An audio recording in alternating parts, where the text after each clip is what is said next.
Hello, good afternoon और नमस्ते सभी को। यूके पीएससी एनवायरनमेंट सुपरवाइज़र के लिए क्लास नंबर 16 कंटिन्यू करते हैं।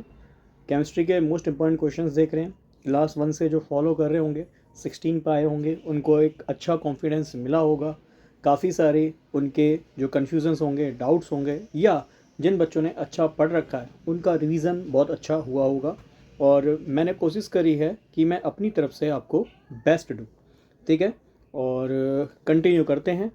और यदि आपको कोई डाउट बनता है तो आप मुझे जो है कमेंट में लिखिएगा। बाकी मैंने आपको बताया है यूके पीएससी आर ओ ई ओ ए ओ या पीजीटी टीजीटी एग्ज़ाम के लिए जुड़े रहिए और आपको बहुत इंपॉर्टेंट सेशंस यहाँ मिलेंगे। आप मॉडर्न हिस्ट्री, मैं चाह ये रहा था कि इस एग्ज़ाम से पहले मैं मॉडर्न हिस्ट्री के आपको क्वेश्चंस दे दूँ, बट क्वेश्चंस ढूंढने में और मैं बोलूँ अच्छे क्वेश्चंस बनाने में और प्रीवियस ईयर छानने में मुझे थोड़ा टाइम लग रहा है। और जो भी मैं डाटा आपके पास पहुंचाऊंगा बहुत रिलायबल पहुंचाऊंगा, उसमें आपको जो मटेरियल मिलेगा बहुत अच्छा मिलेगा, है ना। क्योंकि ऑब्वियस बात है, हम साइंस से ग्रेजुएट हैं, थोड़े आर्ट्स के सब्जेक्ट हो जाते हैं, हमारे लिए पढ़ना थोड़ा मुश्किल हो जाता है। बट कोशिश कर रहा हूँ कि वहाँ पे RO ARO का टच भी मैं दूँ। हालांकि RO ARO के लिए मैंने ऑलरेडी बताया लेवल 8 का पद है, NCERT उसके लिए पढ़ना ज़रूरी है। देन आप क्वेश्चंस लगाते हैं, आपके क्वेश्चन बनेंगे। बट फिर भी रिवीजन सीरीज़ अगर किसी को देखनी है तो उसमें बहुत हेल्प करेगा। ठीक है। और बाकी मैं आपको बता ही चुका हूँ, मैथमेटिक्स का पोर्सन जीएस में जैसे पॉलिटी हो गया, ठीक है, जैसे AO में जितना पॉलिटी पूछा जाता है वो मैंने ऑलरेडी पढ़ाया हुआ है, आप उसको देख सकते हैं। सारी प्लेलिस्ट बनी हुई हैं, बस आपको जाना है प्लेलिस्ट सेक्शन में जाके उनको बस देखना है। ठीक। और ये जो सीरीज़ हैं ये आपको, देखो केमिस्ट्री है ये, तो ये आपको लैब असिस्टेंट वाले एग्ज़ाम जो दोनों आ रहे हैं, चाहे BSc लैब असिस्टेंट हो गया, चाहे लैब असिस्टेंट हायर एजुकेशन हो गया, दोनों में ही आपको ये सीरीज़ हेल्प करेंगी इन रिवीजन। बट मैं फिर भी कहूँगा अभी उन एग्ज़ाम्स के लिए समय है, जो उन एग्ज़ाम्स को टारगेट कर रहे हैं वो अभी NCERT पे फोकस करें। और मैं आपको बता चुका हूँ, यदि आप हमारे कोर्सेज़ को लेना चाहते हैं वो भी बहुत मिनिमल प्राइस पे आपके लिए रखा गया, मात्र 299 रुपीज़ में। BSc जो हायर एजुकेशन वाला एग्ज़ाम है उसके लिए जो बैच है मात्र 299 रुपीज़ में वो बैच है। और उसकी खास बात यह है, पूरा बैच जो है आपको कंप्लीट कराया जाएगा। 200 मार्क्स की केमिस्ट्री पढ़ाई जाएगी, 100 मार्क्स का जीएस उसमें पढ़ाया जाएगा, है ना। और उसके अलावा आपको रिवीजन के लिए ऑब्वियस बात है, नोट्स वगैरह आपको चाहिए वो आपको मिल जाएंगे। और plus test series 100 marks plus 200 marks की टेस्ट सीरीज़ आपको 5 से 6 दी जाएंगी, ताकि आपकी पूरी अच्छे से तैयारी यहाँ पे हो सके। ठीक है। और कल सैटरडे में मैं एक छोटी सी क्लास दूंगा जिसमें मैं जो क्वेश्चंस रह गए हैं वो करा दूंगा। और एक मैं क्लास जो है इवनिंग टाइम पे 4-5 बजे अपलोड करूँगा, उसमें मैं बताऊँगा पेपर हमें किस तरीके से अटेम्प्ट करना है। देखो ऐसा कभी नहीं होना चाहिए कि हम किसी भी पेपर में जा रहे हैं और बस चले गए और पेपर दे के आ गए कि हो गया, नहीं हुआ नहीं हुआ। अगर आप इस सोच से जा रहे हैं तो देखो होना ही नहीं है, क्योंकि ये सोच वाले बच्चे बहुत हो गए कि मेरा ही सिलेक्शन होगा, और वो ऑब्वियस बात है बहुत अच्छी तैयारी भी कर रहे होंगे।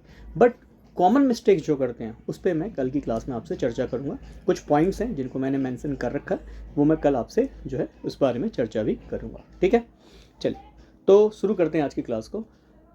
Select the crystal system which has no symmetry. कल भी बताया था सबसे ज़्यादा अनसिमेट्रिकल कौन होता है, जिसमें ना ही तीनों एंगल बराबर हों, अल्फा बीटा गामा ये ना ही बराबर हों, और ना ही यहाँ पे साइड्स बराबर होती हैं। इंटरफेशियल जो आपका एंगल है और इंटरस्टिशियल जो साइड्स हैं या मैं बोलूँ के बीच का डिस्टेंस है वो भी बराबर नहीं होती। और सबसे ज़्यादा कौन होता है अनसिमेट्रिक, याद कीजिए इट इज ट्राइक्लिनिक, कल ही बताया था।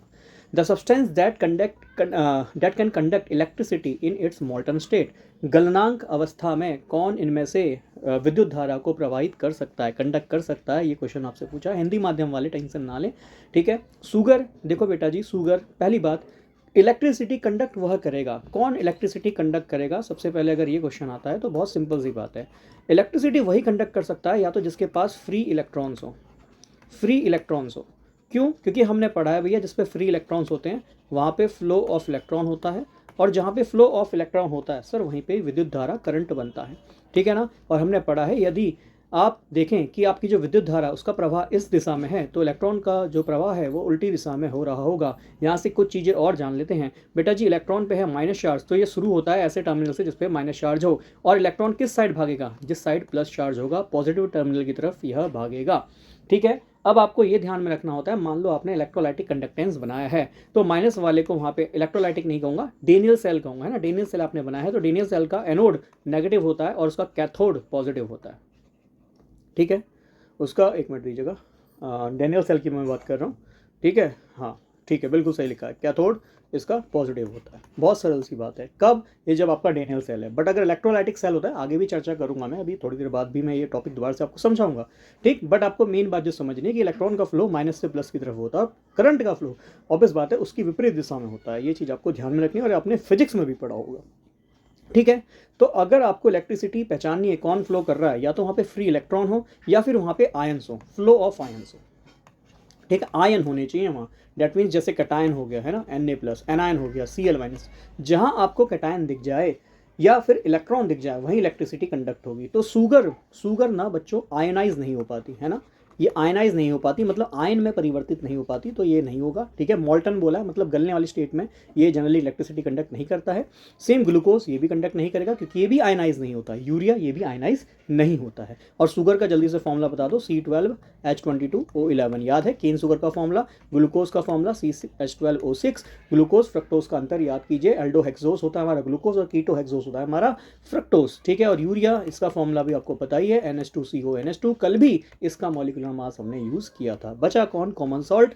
आपको बता दूं कॉमन सॉल्ट जब ये ठोस अवस्था में होता है, मतलब नमक के जो दाने होते हैं, यदि आप उसमें इलेक्ट्रिसिटी पास कराएंगे तो इलेक्ट्रिसिटी पास नहीं होगी। अगर इलेक्ट्रिसिटी पास हो रही है डेट मीन्स वो नमक के दाने गल चुके हैं, मॉल्ट हो चुके हैं, वो मॉल्टन अवस्था में आ चुके हैं, गलनांक वाली अवस्था में आ चुके हैं। अगर वो मॉल्टन स्टेट में है तो उसका सोडियम Na+ और Cl- एक दूसरे से दूर दूर भागेंगे, डेट मीन्स वो आयंस में बदल जाएंगे। और जहाँ भी आयंस का फ्लो हो वहाँ पे हमेशा इलेक्ट्रिसिटी आपको बहती हुई दिखाई देगी, कंडक्ट होती हुई दिखाई देगी, इलेक्ट्रिसिटी का कंडक्शन होता हुआ दिखाई देगा। तो दो चीज़ चाहिए, या तो फ्री इलेक्ट्रॉन या फिर फ्री आयंस। अगर ये दोनों में से कोई भी चीज़ है तो आपको इलेक्ट्रिसिटी कंडक्ट होती हुई दिखाई देगी। बहुत सिंपल सी बात है और इस पर डायरेक्ट क्वेश्चन देखने को मिल सकता है।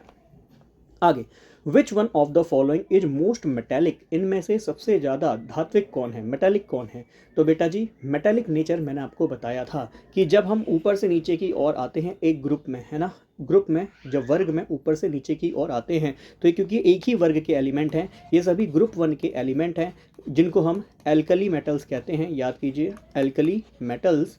और जो कि S ब्लॉक मतलब S1 ब्लॉक के होते हैं, जिसमें आपका सबसे पहले आता है lithium, then sodium, then potassium, then rubidium, then caesium, last में फ्रांसियम, है ना। देखो फ्रांसियम यहाँ लिख भी नहीं पा रहा और ज़रूरत भी नहीं है क्योंकि रेडियोएक्टिव होता है। तो मैं बात करूं यहाँ पे कि किसका मेटेलिक करेक्टर, किसका धात्विक करेक्टर अधिक होगा। तो बेटा जी जब ऊपर से नीचे की ओर आते हैं, ये सब मैंने आपको पढ़ाया है, ऊपर से नीचे की ओर आने पे इलेक्ट्रोपॉजिटिव करेक्टर इंक्रीज होता है, और जितना ज़्यादा इलेक्ट्रोपॉजिटिव करेक्टर इंक्रीज होता है उतना ही ज़्यादा मेटेलिक करेक्टर इंक्रीज होता है। ये बात मैंने आपको पहले भी समझाई थी। तो बस अब यही देख लो, सबसे नीचे की ओर कौन है, सीजियम है, तो सीजियम इनमें सबसे अच्छा मेटल है, सबसे अच्छा धातु है। अगर आपको नॉन मेटेलिक करेक्टर देखना होता है तो नॉन मेटेलिक किसकी प्रॉपर्टी होती है, इलेक्ट्रोनेगेटिव एलिमेंट की होती है, विद्युत ऋणात्मक तत्वों की होती है। तो अगर इलेक्ट्रोनेगेटिव करेक्टर ज़्यादा है तो उसका नॉन मेटेलिक करेक्टर होगा, अधातु उसका गुण होगा, ठीक है। ये बात आपको ध्यान में रखनी है। आगे बढ़ते हैं। The value of electron affinity, electron affinity का मतलब क्या था कि एक तो अट्रैक्ट करे मतलब इलेक्ट्रोनेगेटिविटी प्लस होल्ड करे, याद है ये सब मैंने आपको पढ़ाया था और ये कुछ ही क्लासेस में भी बताया था। कह रहा है इलेक्ट्रॉन एफिनिटी क्या होगी, इनर्ट गैस की, इनर्ट गैस मतलब निष्क्रिय गैस, इनर्ट गैस मतलब निष्क्रिय गैस, जिनको हम एरोजेंस भी कहते हैं, एरोजेंस भी कहते हैं, याद है। इनको हम नोबल गैस भी कहते हैं,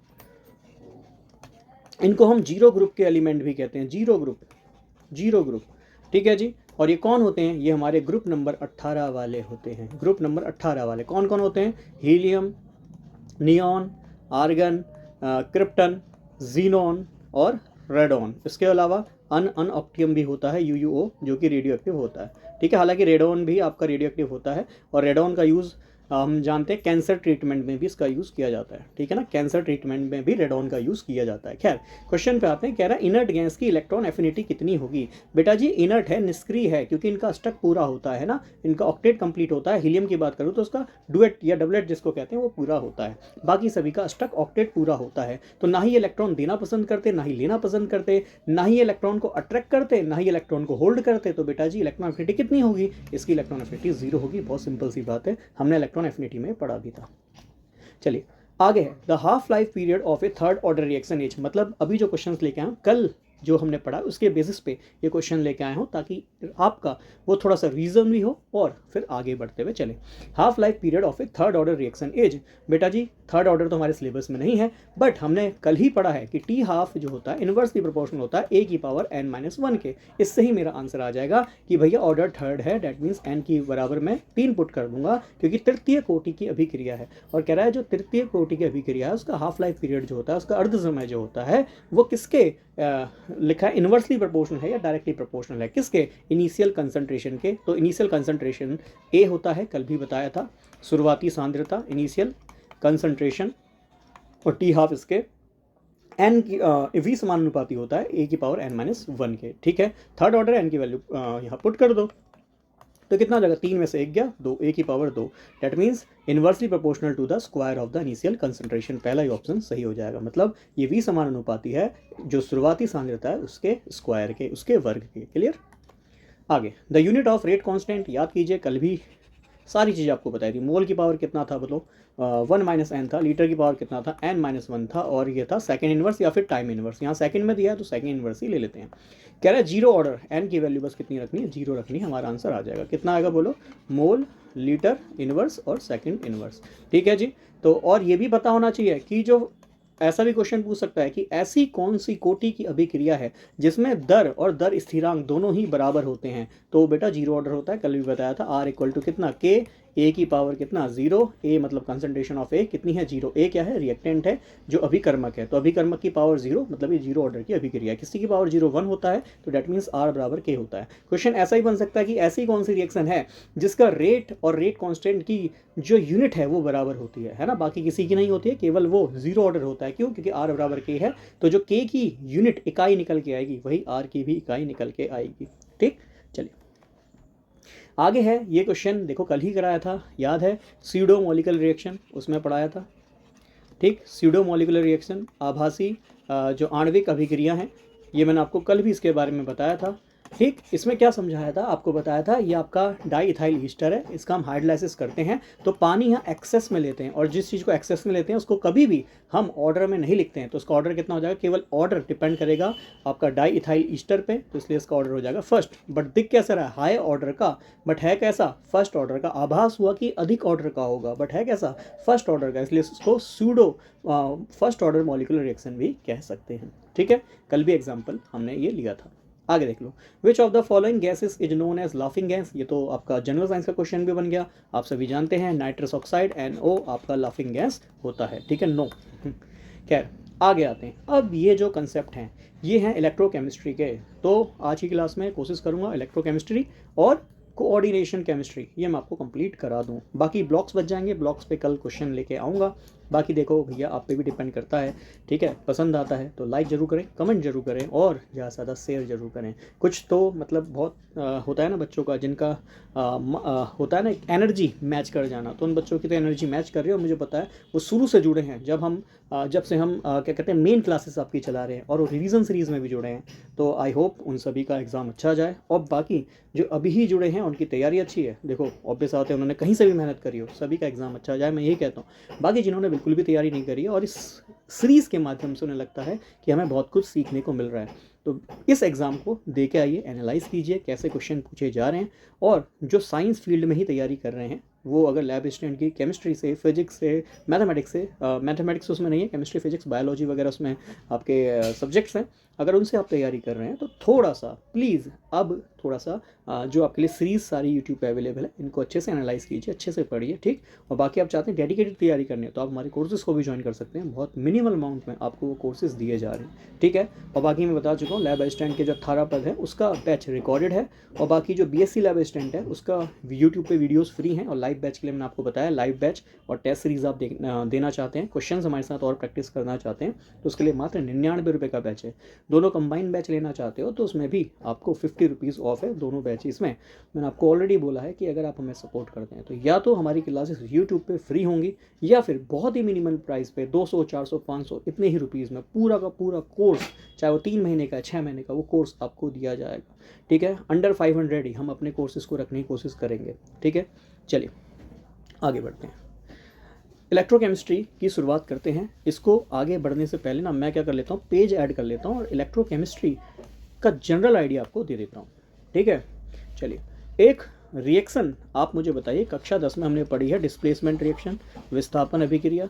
अब काफ़ी बच्चों के मन में यह आएगा, भैया हमें इलेक्ट्रोकेमिस्ट्री क्वेश्चन करा दो, कक्षा 10 में क्यों पहुंच गए।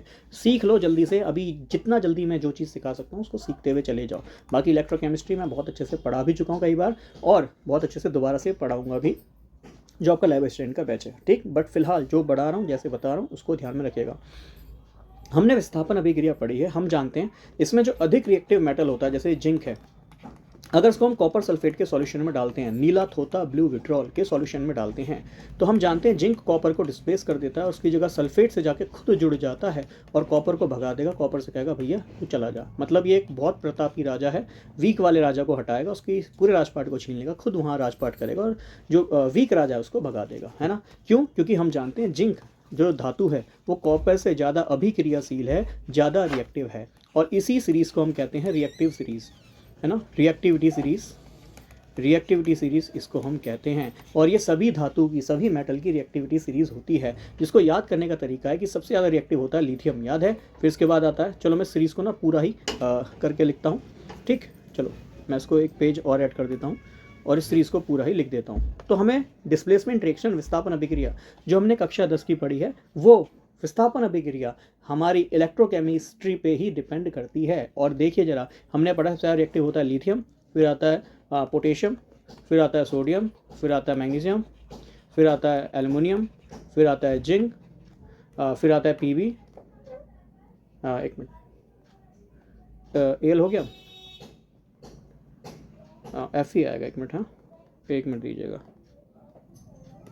हाँ एफ ही आएगा, पीबी आएगा, फिर आएगा हाइड्रोजन, फिर आएगा CU, फिर आएगा HG, फिर आएगा AG, फिर AU, है ना। AU मतलब आपका गोल्ड हो गया, तो AG इसके बाद में ही लिख रहा हूँ, उसके नीचे AU, और फिर लास्ट में सबसे आता है PT, है ना।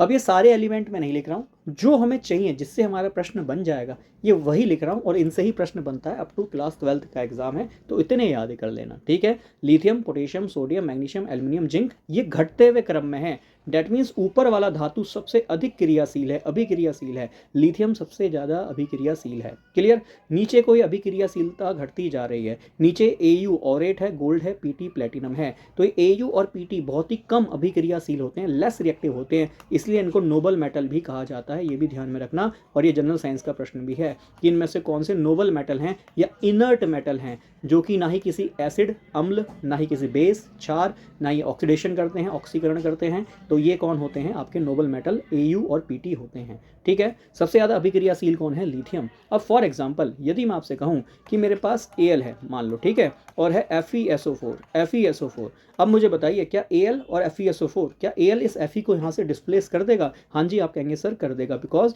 Al is more reactive than Fe। तो Al यहाँ से SO4 को डिस्प्लेस कर देगा और ये बना लेगा Al2SO4 का होल थ्राइस। बाकी बैलेंस आप खुद से कर लीजिएगा, Fe को ये निकाल देगा। ठीक है। और ऐसे ही अगर मैं कहूँ क्या ये Fe Al2SO4 के सॉल्यूशन में से, है ना, या सिंपली बोलूँ क्या ये रिएक्शन रिवर्स हो सकती है? क्या ये Fe Al2SO4 में से Al2 को हटा सकता है? आप कहोगे नहीं। वाई? क्योंकि Al ज़्यादा प्रतापी राजा है, ज़्यादा रिएक्टिव है, तो ये कम रिएक्टिव वाले को अपने आप से डिस्प्लेस नहीं करने देगा, है ना। ज़्यादा स्ट्रॉन्ग है तो कम वाले को डिस्प्लेस नहीं करने देगा। तो ये बात हमें समझ में आती है। तो अगर मैं बोलूँ इनमें स्ट्रॉन्ग मेटल कौन है, जो ऊपर की तरफ है, इनको मैं स्ट्रॉन्ग मेटल कह सकता हूँ। स्ट्रॉन्ग मेटल सिंपल सी भाषा में समझना, ये अधिक प्रतापी हैं। और ये कैसे हैं? ये वीक मेटल हैं। वीक मेटल, ऐसा नहीं कि धातु ही नहीं है। बात को समझिए, मैं रिएक्टिविटी की बात कर रहा हूँ। रिएक्टिविटी इनकी स्ट्रॉन्ग है, अधिक है, इनकी वीक है, नीचे की ओर आ रहे हैं। तो इतनी बात समझ में आती है। तो कुछ और बात को समझना, जो स्ट्रॉन्ग मेटल होता है ना, मेटल धातु, इसकी प्रॉपर्टी होती है इलेक्ट्रॉन लूज करने की। मेटल की प्रॉपर्टी होती है टू लूज इलेक्ट्रॉन, है ना। ये इलेक्ट्रॉन को देने का काम करते हैं, टू लूज इलेक्ट्रॉन। क्यों? क्योंकि ज़्यादा प्रभावी हैं, ज़्यादा इलेक्ट्रॉन देने की क्षमता रखते हैं, इसीलिए ध्यान में रखना इनकी इलेक्ट्रॉन देने की क्षमता ज़्यादा है। ठीक। और नीचे वालों की, इनकी प्रॉपर्टी देखो, है तो ये मेटल ही, मेटल की प्रॉपर्टी जनरली इलेक्ट्रॉन देने की होती है, बट इनके अकॉर्डिंग अगर इलेक्ट्रॉन दे रहे हैं तो इनका काम होता है टू गेन इलेक्ट्रॉन। क्या काम होता है? टू गेन इलेक्ट्रॉन, मतलब इलेक्ट्रॉन लेने का काम होता है। इतनी बात जरा ध्यान में रख लेना, ठीक है। अब जरा कुछ और एग्जांपल लेता हूँ और बातों को समझाता हूँ। जैसे अभी जो रिएक्शन देखी, जरा इसको समझो। जिंक है, प्लस CuSO4 है, ठीक है, हमने ये रिएक्शन देखी, और साथ में जब ये रिएक्शन कर रहे हैं ये बना रहा है ZnSO4, है ना, और साथ में यहाँ मिल रहा है Cu। सर जरा समझना, जिंक पे कोई चार्ज नहीं है तो उसकी ऑक्सीकरण अवस्था जीरो है, ठीक, जब कोई चार्ज नहीं होता मतलब कुछ भी नहीं बना रहा तो जीरो ऑक्सीकरण अवस्था में। जब यहाँ सल्फेट के साथ रिएक्शन कर रहा है, सभी को पता है सल्फेट पे -2 चार्ज होता है, तो जिंक पे सर +2 होगा, और ये कितना हो गया, 0 हो गया। तो जरा समझना, जिंक 0 से +2 में चला गया, और आप सभी को पता है जिंक ने यहाँ क्या करा होगा, जिंक ने यहाँ पे 2 इलेक्ट्रॉन दिए होंगे, जब 2 इलेक्ट्रॉन दिए होंगे जब तो +2 चार्ज आया होगा। बचपन से पढ़ रहे हैं, मेटल वो होते हैं, धातु वो होते हैं जिनकी क्षमता इलेक्ट्रॉन देने की होती है। जिंक ने 2 इलेक्ट्रॉन दिए, जिंक पे +2 चार्ज आया। सेम कॉपर को देखना जरा, कॉपर क्या काम कर रहे हैं, कॉपर भैया +2 ऑक्सीकरण अवस्था में थे, क्योंकि कॉपर पे होगा +2 सर, है ना, +2 होगा, और सल्फेट पे सर -2 होगा। जब कॉपर ने 2 इलेक्ट्रॉन लिए, है ना, 2 इलेक्ट्रॉन लिए, कॉपर ने 2 इलेक्ट्रॉन लिए, +2 इलेक्ट्रॉन, ठीक, ये प्लस है, प्लस का साइन बन नहीं पा रहा, अब बन गया, ठीक है, +2 इलेक्ट्रॉन लिए, तो ये +2 था, 2 इलेक्ट्रॉन लिए, 0 ऑक्सीजन स्टेट में चला गया। तो हमें 2 चीज़ देखने को मिली कि एक तो वो है जो इलेक्ट्रॉन ले रहा है और एक इलेक्ट्रॉन दे रहा है। तो यहाँ से हमें एक कंसेप्ट और जल्दी से पढ़ना है, एक है ऑक्सीडेशन, ऑक्सीकरण, ठीक है, और दूसरा है रिडक्शन, अपचयन, दूसरा है रिडक्शन। और जितनी भी ये इलेक्ट्रोकेमिकल रिएक्शन होती हैं ये रेडॉक्स होती हैं, रेड ऑक्स, मतलब इसमें रिडक्शन ऑक्सीडेशन एक साथ होता है, तो इनको हम रेडॉक्स अभिक्रियाएं कहते हैं। क्यों? क्योंकि यहाँ पे एक मेटल का लॉस ऑफ इलेक्ट्रॉन हो रहा है, that means loss of electron oxidation हो रहा है, और दूसरे मेटल का गेन ऑफ इलेक्ट्रॉन हो रहा है, गेन ऑफ इलेक्ट्रॉन को हम रिडक्शन कहते हैं। और ये ऐसी अभिक्रियाएं होंगी जिसमें loss of electron, gain of electron एक साथ हो रहा होगा, इसीलिए हम इसको रेडॉक्स रिएक्शन कहेंगे। इसलिए जो हमारे इलेक्ट्रोकेमिकल सेल होते हैं वो किस रिएक्शन को फॉलो करते हैं, वो रेडॉक्स रिएक्शन को फॉलो करते हैं। बहुत सिंपल सा प्रश्न बना तो यह भी बन सकता है कि इलेक्ट्रोकेमिकल सेल किस तरह की अभिक्रिया को फॉलो करते हैं, रेडॉक्स को फॉलो करते हैं, ठीक।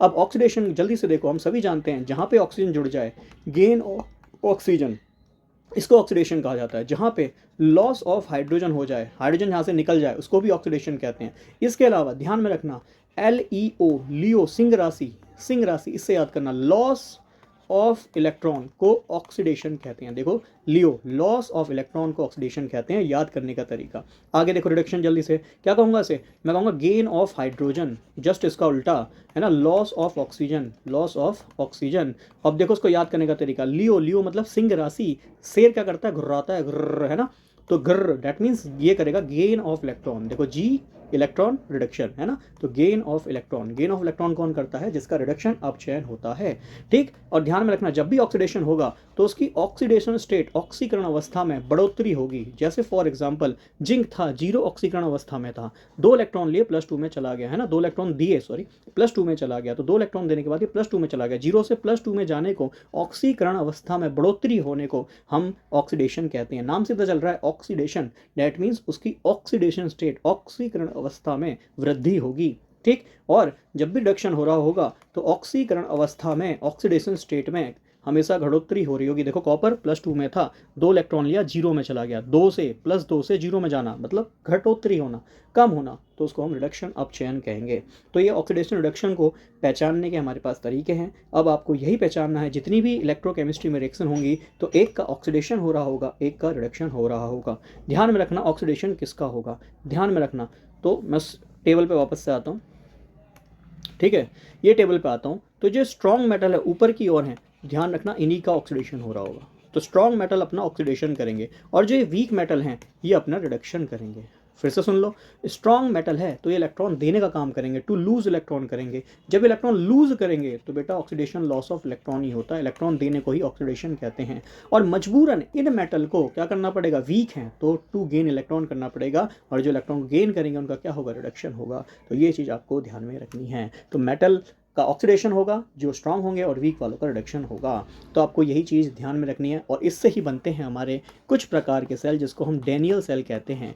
ठीक है जी, डैनियल सेल कहते हैं। तो डैनियल सेल हमें यहाँ पे ध्यान में रखना है। डैनियल सेल जनरली एक सेल ऐसा होगा जिसमें एक साइड जिंक होगा, ठीक है। ये जिंक क्या करेगा, सेम वही रिएक्शन है, ठीक, कि जिंक यहाँ पे क्या करेगा, जिंक जनरली सॉलिड फॉर्म में होगा, ठीक है। ये कॉपर के पास जाएगा, कॉपर 2+ के पास जाएगा, और ये बना लेगा क्या, Zn, सॉलिड स्टेट में था, ये Zn+2 में चला जाएगा, एक्वस फॉर्म में चला जाएगा, और ये कॉपर फिर से सॉलिड फॉर्म में आ जाएगा। तो हम इस रिएक्शन में देख पा रहे हैं कि ये जिंक 0 से +2 में गया, डैट मीन्स इस सर जिंक ने मेटल वाली प्रॉपर्टी दिखाई, इसने 2 इलेक्ट्रॉन लूज़ करे। क्यों? क्योंकि हमने सर उस टेबल में पढ़ा कि जिंक जो है वो कॉपर से बहुत ज़्यादा अभिक्रियाशील है। तो जिंक ऐसी अवस्था में स्ट्रॉन्ग है, स्ट्रॉन्ग वाला ऑक्सीडेशन करता है। ये चीज़ हमें याद करनी है। टेबल आई थिंक ये बहुत बच्चों को याद भी होगी, कॉम्पिटिटिव एग्जाम में बैठे हो तो आई थिंक क्लास 10 तक के साइंस में ये तो पढ़ा होगा। नहीं भी पढ़ा है कोई बात नहीं, अब भी याद कर लो, क्वेश्चन बन जाएगा अगर आता है यहाँ से तो।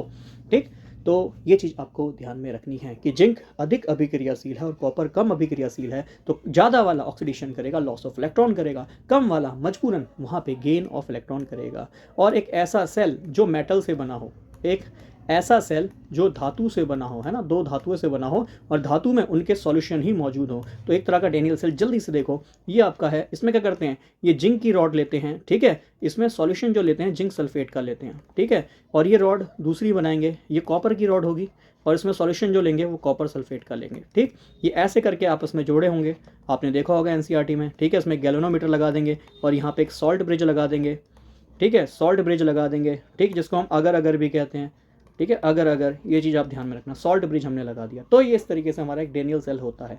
ठीक है, अब यहाँ पे कुछ ध्यान में रखनी है बात कि डेनियल सेल जब भी बनाना हो क्या काम करना है, कि डेनियल सेल जब भी आप बनाओगे, ठीक है, चलो मैं अच्छे से ये डायग्राम बना देता हूँ, समझना।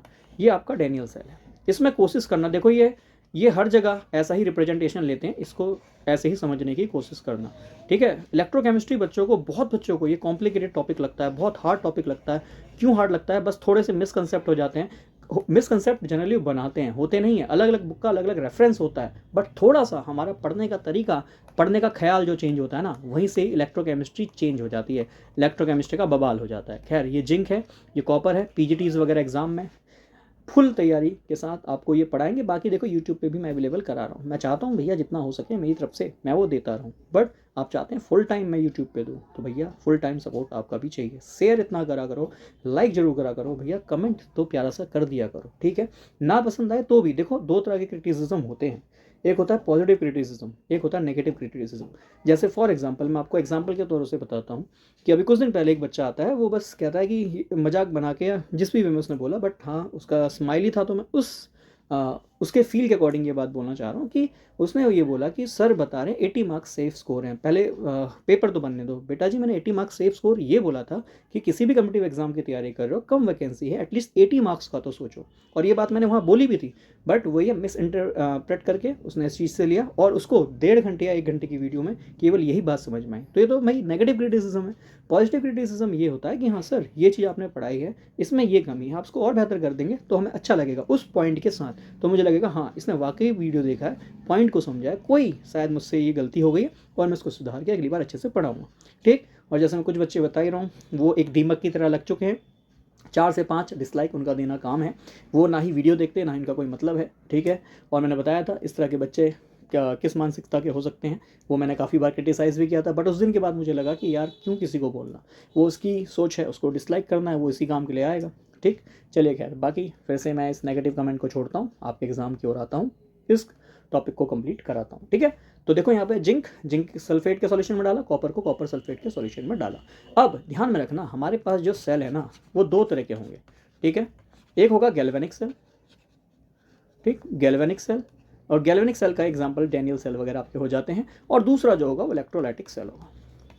ठीक है, इलेक्ट्रोलाइटिक सेल आपका होगा। ठीक, तो मैं एग्जांपल जो ले रहा हूँ ये गैल्वेनिक सेल का ले रहा हूँ, जरा समझना। अब गैल्वेनिक सेल की कुछ खास बात है जो हम पहले से ही मानते हुए चलते हैं कि हम लेफ्ट साइड में एनोड को मानते हैं और राइट साइड में हम कैथोड को मानते हैं। ठीक है, एनोड पे हम माइनस चार्ज लेते हैं, कैथोड पे हम पॉजिटिव चार्ज लेते हैं, ये मानते हुए चलते हैं, पहले से ही IUPAC रिकमेंडेशन है। ठीक है, और इसको समझना है तो ऐसे भी समझ सकते हो, क्यों लेफ्ट में लिया एनोड।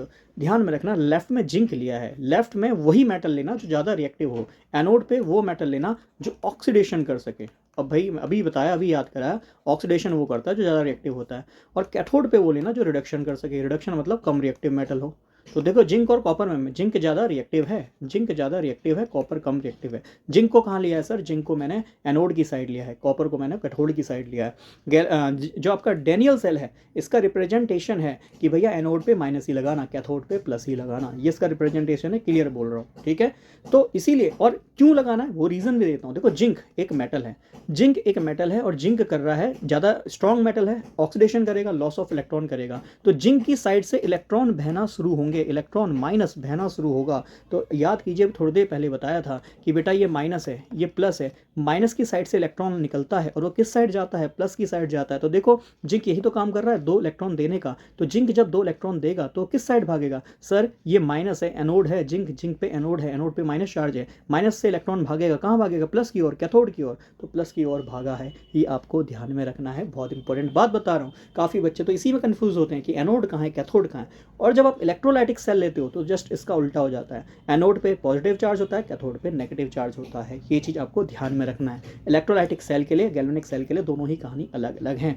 गैल्वेनिक सेल के लिए फिर से बोल रहा हूँ, एनोड पे नेगेटिव चार्ज, कैथोड पे पॉजिटिव चार्ज। किसके लिए? गैल्वेनिक सेल के लिए, जो कि ये मेटल वाला सेल है, इसको ध्यान में रखना, ठीक। एनोड पे है, लेफ्ट में होगा, लेफ्ट में एनोड होगा, एनोड पे ऑक्सीडेशन होगा, राइट में कैथोड होगा, कैथोड में रिडक्शन होगा, ध्यान में रखना, ठीक है। काफ़ी लोग जैसे याद करते हैं लेफ्ट एनोड ऑक्सीडेशन है ना, फिर ऐसे करते हैं राइट कैथोड रिडक्शन, आरआरसी, ऐसे करके याद कर लेते हैं। जैसे आपको बेस्ट लगे वैसे याद कीजिए। बस मैंने आपको मेन बात बताई है, कहानी पढ़ी है डिस्प्लेसमेंट रिएक्शन से। अधिक रिएक्टिव लेस रिएक्टिव को डिस्प्लेस करेगा, रिएक्टिविटी सीरीज लिखवाई। अधिक रिएक्टिव को लेफ्ट में रखना, ज़्यादा रिएक्टिव को अधिक रिएक्टिव मतलब ज़्यादा रिएक्टिव ही हो गया, उसको लेफ्ट में रखना, और कम रिएक्टिव को राइट में रखना। ज़्यादा रिएक्टिव वाला लॉस ऑफ इलेक्ट्रॉन करेगा, लॉस ऑफ इलेक्ट्रॉन को ऑक्सीडेशन कहते हैं, और ज़्यादा कम रिएक्टिव वाला गेन ऑफ इलेक्ट्रॉन करेगा, वो रिडक्शन करेगा, उसको कैथोड कहेंगे, प्लस चार्ज होगा। दिमाग में छाप लेना, क्वेश्चन यहीं से ही बनेगा, और अगर बना ना तो क्वेश्चन कर लोगे आसानी से। क्लियर? बहुत सिंपल सी बात है, ठीक। तो ये चीज़ आपको ध्यान में रखनी है। आगे बढ़े, आई थिंक इतना कंसेप्ट क्लियर हो गया होगा। आगे देखो, अब क्वेश्चन क्या बोला है, बहुत सिंपल। इन सेल Zn2+, अच्छा ये क्या बनाया है? तो सर हमारी जो सेल होते हैं ना, ये आपने जो सेल बनाया है, चलो जल्दी से एक बार देख लेते हैं, ठीक है, 1 मिनट देना बस। सर इस सेल में जिंक है हमारे पास सॉलिड, ठीक है, वो कॉपर एक्वस भी था, फिर जिंक ने जैसे ही 2 इलेक्ट्रॉन लूज करे तो जिंक आ गया +2 में, और सर यहाँ आ गया कॉपर सॉलिड फॉर्म में, क्योंकि उसने 2 इलेक्ट्रॉन ले लिया। हमें पता चला कि इसका ऑक्सीडेशन हो रहा है, किसका रिडक्शन हो रहा है, क्यों हो रहा है वो भी मैंने रीज़न दे दिया, क्योंकि जिंक ज़्यादा रिएक्टिव है, ज़्यादा रिएक्टिव वाले का ऑक्सीडेशन होगा।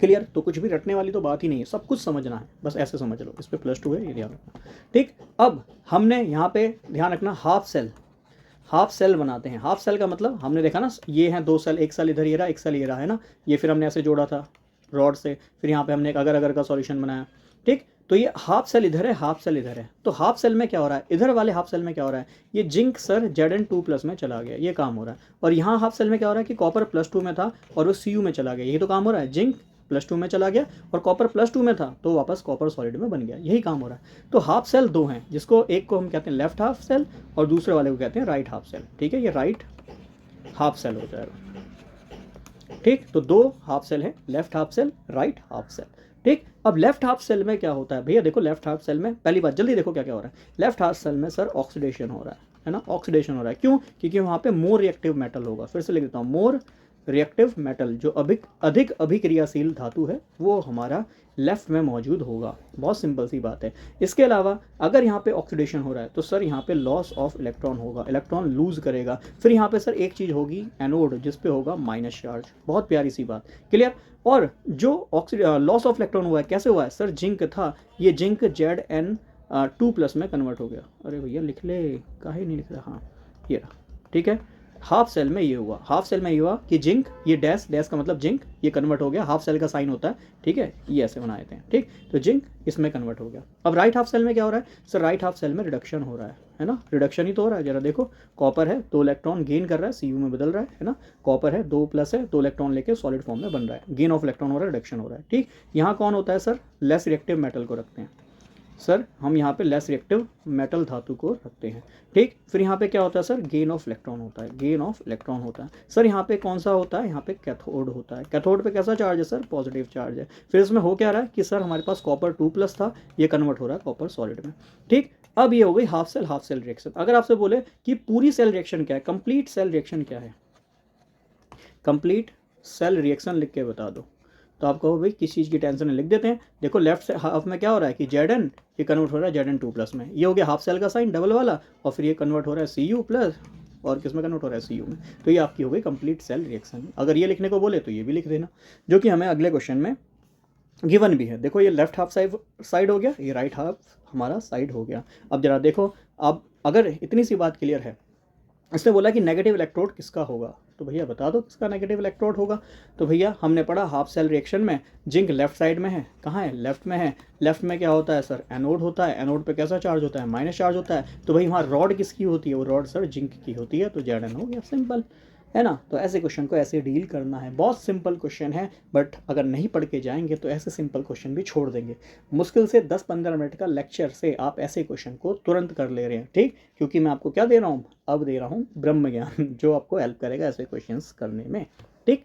चलिए आगे देखो, the standard electrode potential E not oxidation potential दिया है हाफ सेल का। तो देखो जिंक और Fe की अभिक्रिया हो रही है, जल्दी से मुझे बता दो जिंक और Fe में ज़्यादा रिएक्टिव कौन है। अगर इतना मुझे समझ में आ गया, वो मुझे सीरीज़ याद हो गई, तो मेरा क्वेश्चन बन जाएगा। तो जल्दी से हमारी सीरीज़ पे आ जाओ, मैंने आपको सीरीज़ याद कराई थी। देखो मैं आपको दिखाने के लिए बता रहा हूँ, मुझे तो सीरीज़ याद है, मैंने बिना देखे लिखी है, आपको भी बिना देखे याद होनी चाहिए। जिंक और Fe में ज़्यादा रिएक्टिव कौन है सर, जिंक ऊपर की साइड है, तो जिंक Fe से, जिंक आयरन से ज़्यादा रिएक्टिव है, ठीक है। चलो है तो बस आ जाओ, अपने क्वेश्चंस को जल्दी से लगा डालो, और इसका PDF चाहिए तो टेलीग्राम पे जुड़ जाइएगा, ठीक, टेलीग्राम पे जुड़ जाइएगा, वहाँ से इसका PDF ले लीजिएगा, तुरंत रिवीजन आपका बन जाएगा, ठीक। तो जिंक और Fe में सर जिंक ज़्यादा रिएक्टिव है, जिंक ज़्यादा रिएक्टिव है। तो जो ज़्यादा रिएक्टिव होता है उसका क्या हो रहा होता है, उसका ऑक्सीडेशन हो रहा होता है। जो कम रिएक्टिव होता है उसका क्या हो रहा होता है सर, उसका रिडक्शन हो रहा होता है। आपने अभी समझाया, ज़्यादा वाला स्ट्रॉन्ग वाला ऑक्सीडेशन करेगा, वीक वाला रिडक्शन करेगा, मतलब जिंक यहाँ पे लॉस ऑफ इलेक्ट्रॉन करेगा, जरा समझना, जिंक यहाँ पे लॉस ऑफ इलेक्ट्रॉन करेगा, और Fe यहाँ पे गेन ऑफ इलेक्ट्रॉन करेगा। भाई गेन ऑफ इलेक्ट्रॉन को ही तो रिडक्शन कहते हैं, हाँ जी बिल्कुल कहते हैं, तो ये Fe करेगा, ठीक है। अगर मान लो बोलता है इसकी सेल रिएक्शन लिख दो, अच्छा यहाँ करके भी दिखा रखा है, देखो जिंक है, जिंक ने इलेक्ट्रॉन का लॉस किया है, देखो जिंक ने 2+ में गया 2 इलेक्ट्रॉन दिए, सो Fe ने वही 2 इलेक्ट्रॉन लिए, है ना। इतनी बात हमें यहाँ पे क्लियर होती है। ये तो बहुत सिंपल सी बात है सर, बहुत ही न्यूनतम बात, सरलतम बात आपने हमें बताई है, ठीक है। अब एक चीज़ और ध्यान में रखना है, अगर मान लो सेम मेटल है, फॉर एग्जाम्पल देखना जरा, Fe है, ये रिवर्सिबल एरो बनाया है। अब जरा बात को समझना, जब मैं आगे की ओर जा रहा हूँ, ठीक है, मैं इसको ना अगले पेज पे समझाता हूँ, अगले पेज पे समझाता हूँ ताकि कंसेप्ट बना रहे। Fe है, ये एरो डबल साइड वाला, मतलब रिवर्सिबल रिएक्शन है, वापस से आ सकती है, ठीक। तो Fe ने 2 इलेक्ट्रॉन दिए, Fe2+ बना, इलेक्ट्रॉन दिए। मान लो पहले इसने इलेक्ट्रॉन लूज करा है, रिएक्शन इस साइड में बढ़ रही है, मतलब इलेक्ट्रॉन लूज कर रहा है, मतलब लॉस ऑफ इलेक्ट्रॉन कर रहा है। लॉस ऑफ इलेक्ट्रॉन को सर ऑक्सीडेशन कहते हैं, ठीक है। मान लो एक केस, दूसरा केस जहाँ पे Fe 2 इलेक्ट्रॉन ले रहा है, फिर से Fe बना रहा है, मतलब गेन ऑफ इलेक्ट्रॉन कर रहा है, गेन ऑफ इलेक्ट्रॉन कर रहा है, ठीक है। तो Fe अगर लॉस ऑफ इलेक्ट्रॉन करता है ऑक्सीडेशन होता है, गेन ऑफ इलेक्ट्रॉन करता है रिडक्शन होता है। ध्यान रखना, जब इलेक्ट्रॉन Fe का निकालना है तो हमें एनर्जी देनी पड़ेगी, डेट मीन्स इसका ऑक्सीडेशन करना पड़ेगा, है ना। और जब रिडक्शन करना है तो भाई 2 इलेक्ट्रॉन मिले, एनर्जी लूज करेगा तो बेटा यहाँ साइन आएगा माइनस का, इसीलिए रिडक्शन पे हम माइनस का साइन लगाते हैं। और जितनी एनर्जी ऑक्सीडेशन के लिए चाहिए होती है उतनी ही एनर्जी रिडक्शन के लिए चाहिए होती है। और ये नॉट जो लगाया है इसका मतलब होता है स्टैंडर्ड कंडीशन, ठीक है, स्टैंडर्ड कंडीशन आपकी होती है। स्टैंडर्ड कंडीशन का मतलब है एक बार और आपका 1 atm प्रेशर पे, 1 atm प्रेशर वाली कंडीशन, और टेम्परेचर जनरली 298 केल्विन होना चाहिए, है ना। तो इसको हम स्टैंडर्ड कंडीशन कहते हैं, ये आपको ध्यान रखना। अच्छा 1 बार 1 atm दोनों एक साथ क्यों लिखवा दिया, 1 बार और 298 केल्विन पे, आई एम सॉरी, ठीक है, 298 केल्विन पे आप इसको स्टैंडर्ड कंडीशन कह सकते हैं, ठीक। तो स्टैंडर्ड कंडीशन का मतलब जो भी ऑक्सीडेशन रिएक्शन कर रहे हो वो 1 बार प्रेशर पे और 298 केल्विन पे आप इस रिएक्शन को कर रहे हैं, ठीक। तो ध्यान में रखना, Fe का जो लॉस ऑफ इलेक्ट्रॉन हुआ और गेन ऑफ इलेक्ट्रॉन हुआ, मतलब ध्यान रखना सेम मेटल के लिए उसका ऑक्सीडेशन पोटेंशियल बराबर होता है उसके रिडक्शन पोटेंशियल के लिए। और ध्यान रखना बस साइन कैसा होता है, साइन सर माइनस का आता है, इतनी बात ध्यान रखना। तो ऑक्सीडेशन पोटेंशियल हमेशा बराबर होगा रिडक्शन पोटेंशियल के लिए, बट साइन हमेशा सर माइनस का होगा, दोनों ही बराबर होंगे बट माइनस का साइन यह दर्शाएगा कि कहाँ पे एनर्जी रिलीज हुई है। ऑक्सीडेशन में हमें एनर्जी देनी पड़ी साइन प्लस का, रिडक्शन में एनर्जी निकली तो साइन माइनस का, ऐसे करके भी इसको याद कर सकते हैं, ठीक है।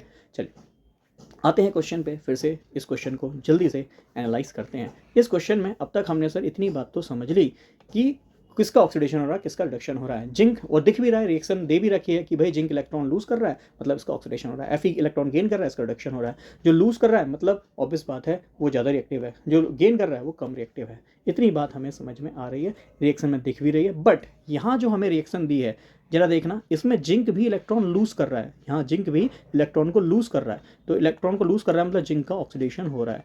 और जरा Fe को देखना, Fe भी यहाँ 2 इलेक्ट्रॉन लूज कर रहा है, तो उसका ऑक्सीडेशन पोटेंशियल दिया है। क्यों? क्योंकि सर यहाँ ऑक्सीडेशन हो रहा है कि नहीं? हाँ जी सर, इसका भी ऑक्सीडेशन हो रहा है, इसका भी ऑक्सीडेशन हो रहा है। बट इन द रिएक्शन में क्या हो रहा है, अगर ये रिएक्शन ना भी दी होती ना तब भी हमारा क्वेश्चन बनना चाहिए था। इसमें तो क्वेश्चन बहुत इजी दे रखा है, क्योंकि हमें रिएक्शन भी दे रखी है कि जिंक इलेक्ट्रॉन लूज कर रहा है और Fe इलेक्ट्रॉन गेन कर रहा है। अगर नहीं भी दिया होता तब भी समझना था क्या कि सर हमें पता है जिंक ज़्यादा रिएक्टिव है Fe से, तो जिंक ही इलेक्ट्रॉन लूज कर रहा होगा, कर भी रहा है, और Fe इलेक्ट्रॉन गेन कर रहा होगा, कर भी रहा है। अब Fe इस रिएक्शन के अनुसार इलेक्ट्रॉन गेन कर रहा है, गेन ऑफ इलेक्ट्रॉन को तो सर रिडक्शन कहते हैं, और हमें वैल्यू किसकी दी है सर? वैल्यू हमें ऑक्सीडेशन की दी है। चाहिए किसकी? रिडक्शन की। तो बेटा अभी तो बताया हमेशा कि ऑक्सीडेशन वैल्यू हमेशा बराबर होती है फिर minus of the reduction value. तो ऑब्वियस बात है ये ऑक्सीडेशन वैल्यू अगर प्लस में दी है तो Fe के लिए ये रिडक्शन की वैल्यू किस में आ जाएगी सर? ये Fe के लिए रिडक्शन की वैल्यू बस माइनस में आ जाएगी। इतनी सी बात अगर आपको ध्यान है तो सर क्वेश्चन तो आपका चुटकी में ही हो गया। क्वेश्चन में तो कुछ था ही नहीं, बहुत सिंपल सा नुन्नू मुन्नू सा क्वेश्चन था।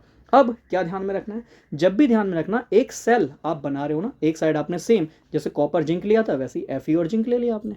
तो एक साइड जिंक होगा, आपको पता है डेनियल सेल है, ऐसे करके 2 सेल होंगे सर। इस साइड जिंक होगा, यहाँ ZnSO4 होगा, यहाँ Fe होगा रॉड उसकी, या FeSO4 होगा, ये आपस में से कनेक्ट होंगे। बिल्कुल सही बात है ना। अब ध्यान में रखना, जब भी आप एक सेल का काम ही क्या होता है? सेल का काम होता है, अच्छा ये भी जान लो, ये भी छोटी सी बात, कि सेल का काम क्या है, ये इलेक्ट्रोकेमिकल सेल का काम क्या है? इसका काम है केमिकल एनर्जी को इलेक्ट्रिकल एनर्जी में बदलना, है ना। केमिकल एनर्जी को इलेक्ट्रिकल एनर्जी में बदलना, किस तरीके से अंदर केमिकल रिएक्शन हो रही है, उससे फ्लो ऑफ इलेक्ट्रॉन हो रहा है और फ्लो ऑफ इलेक्ट्रॉन से करंट बन रहा है। इसको भी नोट कर लेना, ठीक है। यहाँ लिख देता हूँ, सेल का क्या काम है? सेल का काम है केमिकल एनर्जी को, रासायनिक ऊर्जा को, केमिकल एनर्जी को किस में कन्वर्ट करना? इलेक्ट्रिकल एनर्जी में कन्वर्ट करना, ठीक है, इलेक्ट्रिकल एनर्जी में कन्वर्ट करना। अब ये कन्वर्ट कैसे होता है भाई? हमने देखा इस रिएक्शन में फ्लो ऑफ इलेक्ट्रॉन हो रहा है, जिंक मतलब मोस्ट रिएक्टिव मेटल की तरफ से लेस रिएक्टिव मेटल की तरफ फ्लो ऑफ इलेक्ट्रॉन हो रहा है, और फ्लो ऑफ इलेक्ट्रॉन को क्या कहते हैं? करंट कहते हैं। तो हमने ऐसी केमिकल रिएक्शन कराई जिससे फ्लो ऑफ इलेक्ट्रॉन हुआ, और जैसे ही फ्लो ऑफ इलेक्ट्रॉन हुआ तो वहाँ पे विद्युत धारा बन गई, इलेक्ट्रिकल एनर्जी बन गई, ठीक है। तो हमने यहाँ पे क्या करा? केमिकल एनर्जी को हमने इलेक्ट्रिकल एनर्जी में कन्वर्ट किया, क्लियर। और कहीं ना कहीं ये फर्स्ट लॉ ऑफ थर्मोडायनामिक्स को भी दर्शा रहा है कि हमने एनर्जी को एक फॉर्म से दूसरी फॉर्म में कन्वर्ट किया है। फर्स्ट लॉ ऑफ थर्मोडायनामिक्स यही कहता है कि एनर्जी को ना ही बना सकते हैं ना ही डिस्ट्रॉय कर सकते हैं, ये बस एक फॉर्म से दूसरी फॉर्म में एनर्जी को कन्वर्ट करता है। कैसे कर रहा है? By flow of electron. इसका माध्यम क्या है? इसका माध्यम है फ्लो ऑफ इलेक्ट्रॉन। खैर मैं ज़्यादा फिलॉसफी में नहीं जाऊँगा, मैं टॉपिक में खोना नहीं चाहता, मुझे ये भी ध्यान रखना है कि मैं रिवीजन करा रहा हूँ, है ना, तो इस चीज़ को भी ध्यान में रखना, ठीक। तो इलेक्ट्रो वगैरह छोड़ के मत जाओ, सिंपल टॉपिक है, बस इसको 2 से 3 बार रिवीजन करना है, इतना काम कर लेना, काम बन जाएगा एग्जाम में, ठीक है। अब जरा देखो, हमने देखा सेल का काम है एनर्जी में परिवर्तन करना, और ध्यान रखना एनर्जी कैसे निकालते हैं बेटा जी? एनर्जी ऐसे निकालते हैं कि ये सेल का लेफ्ट पार्ट है, ये सेल का राइट पार्ट है, टोटल एनर्जी निकालनी है तो लेफ्ट और राइट एनर्जी को जोड़ लो, है ना। तो टोटल एनर्जी कितनी आ जाएगी? E right plus E left, इतनी एनर्जी सर हमारी आ जाएगी, E right plus E left. इतनी बात समझ में आई तो हमारी एनर्जी निकल गई, बस खत्म बात। अब देखो राइट की साइड में कौन है और लेफ्ट की साइड में कौन है, बस इनकी वैल्यू रख दो। अब बस ऐड ही तो करना है, वैल्यू ये रखी भाई, लेफ्ट की साइड में हमारा जिंक था जिसकी वैल्यू एनर्जी की, देखो ऑक्सीडेशन, ये पोटेंशियल है, पोटेंशियल का मतलब ही एनर्जी होता है, प्लीज़ इसको समझना, ठीक है। तो ये E नॉट की टर्म में निकालना है ना, E नॉट, ठीक। अब E एनर्जी है, बस एनर्जी है तो उनको दोनों को जोड़ दो, कितनी है? 0.76 वोल्ट है।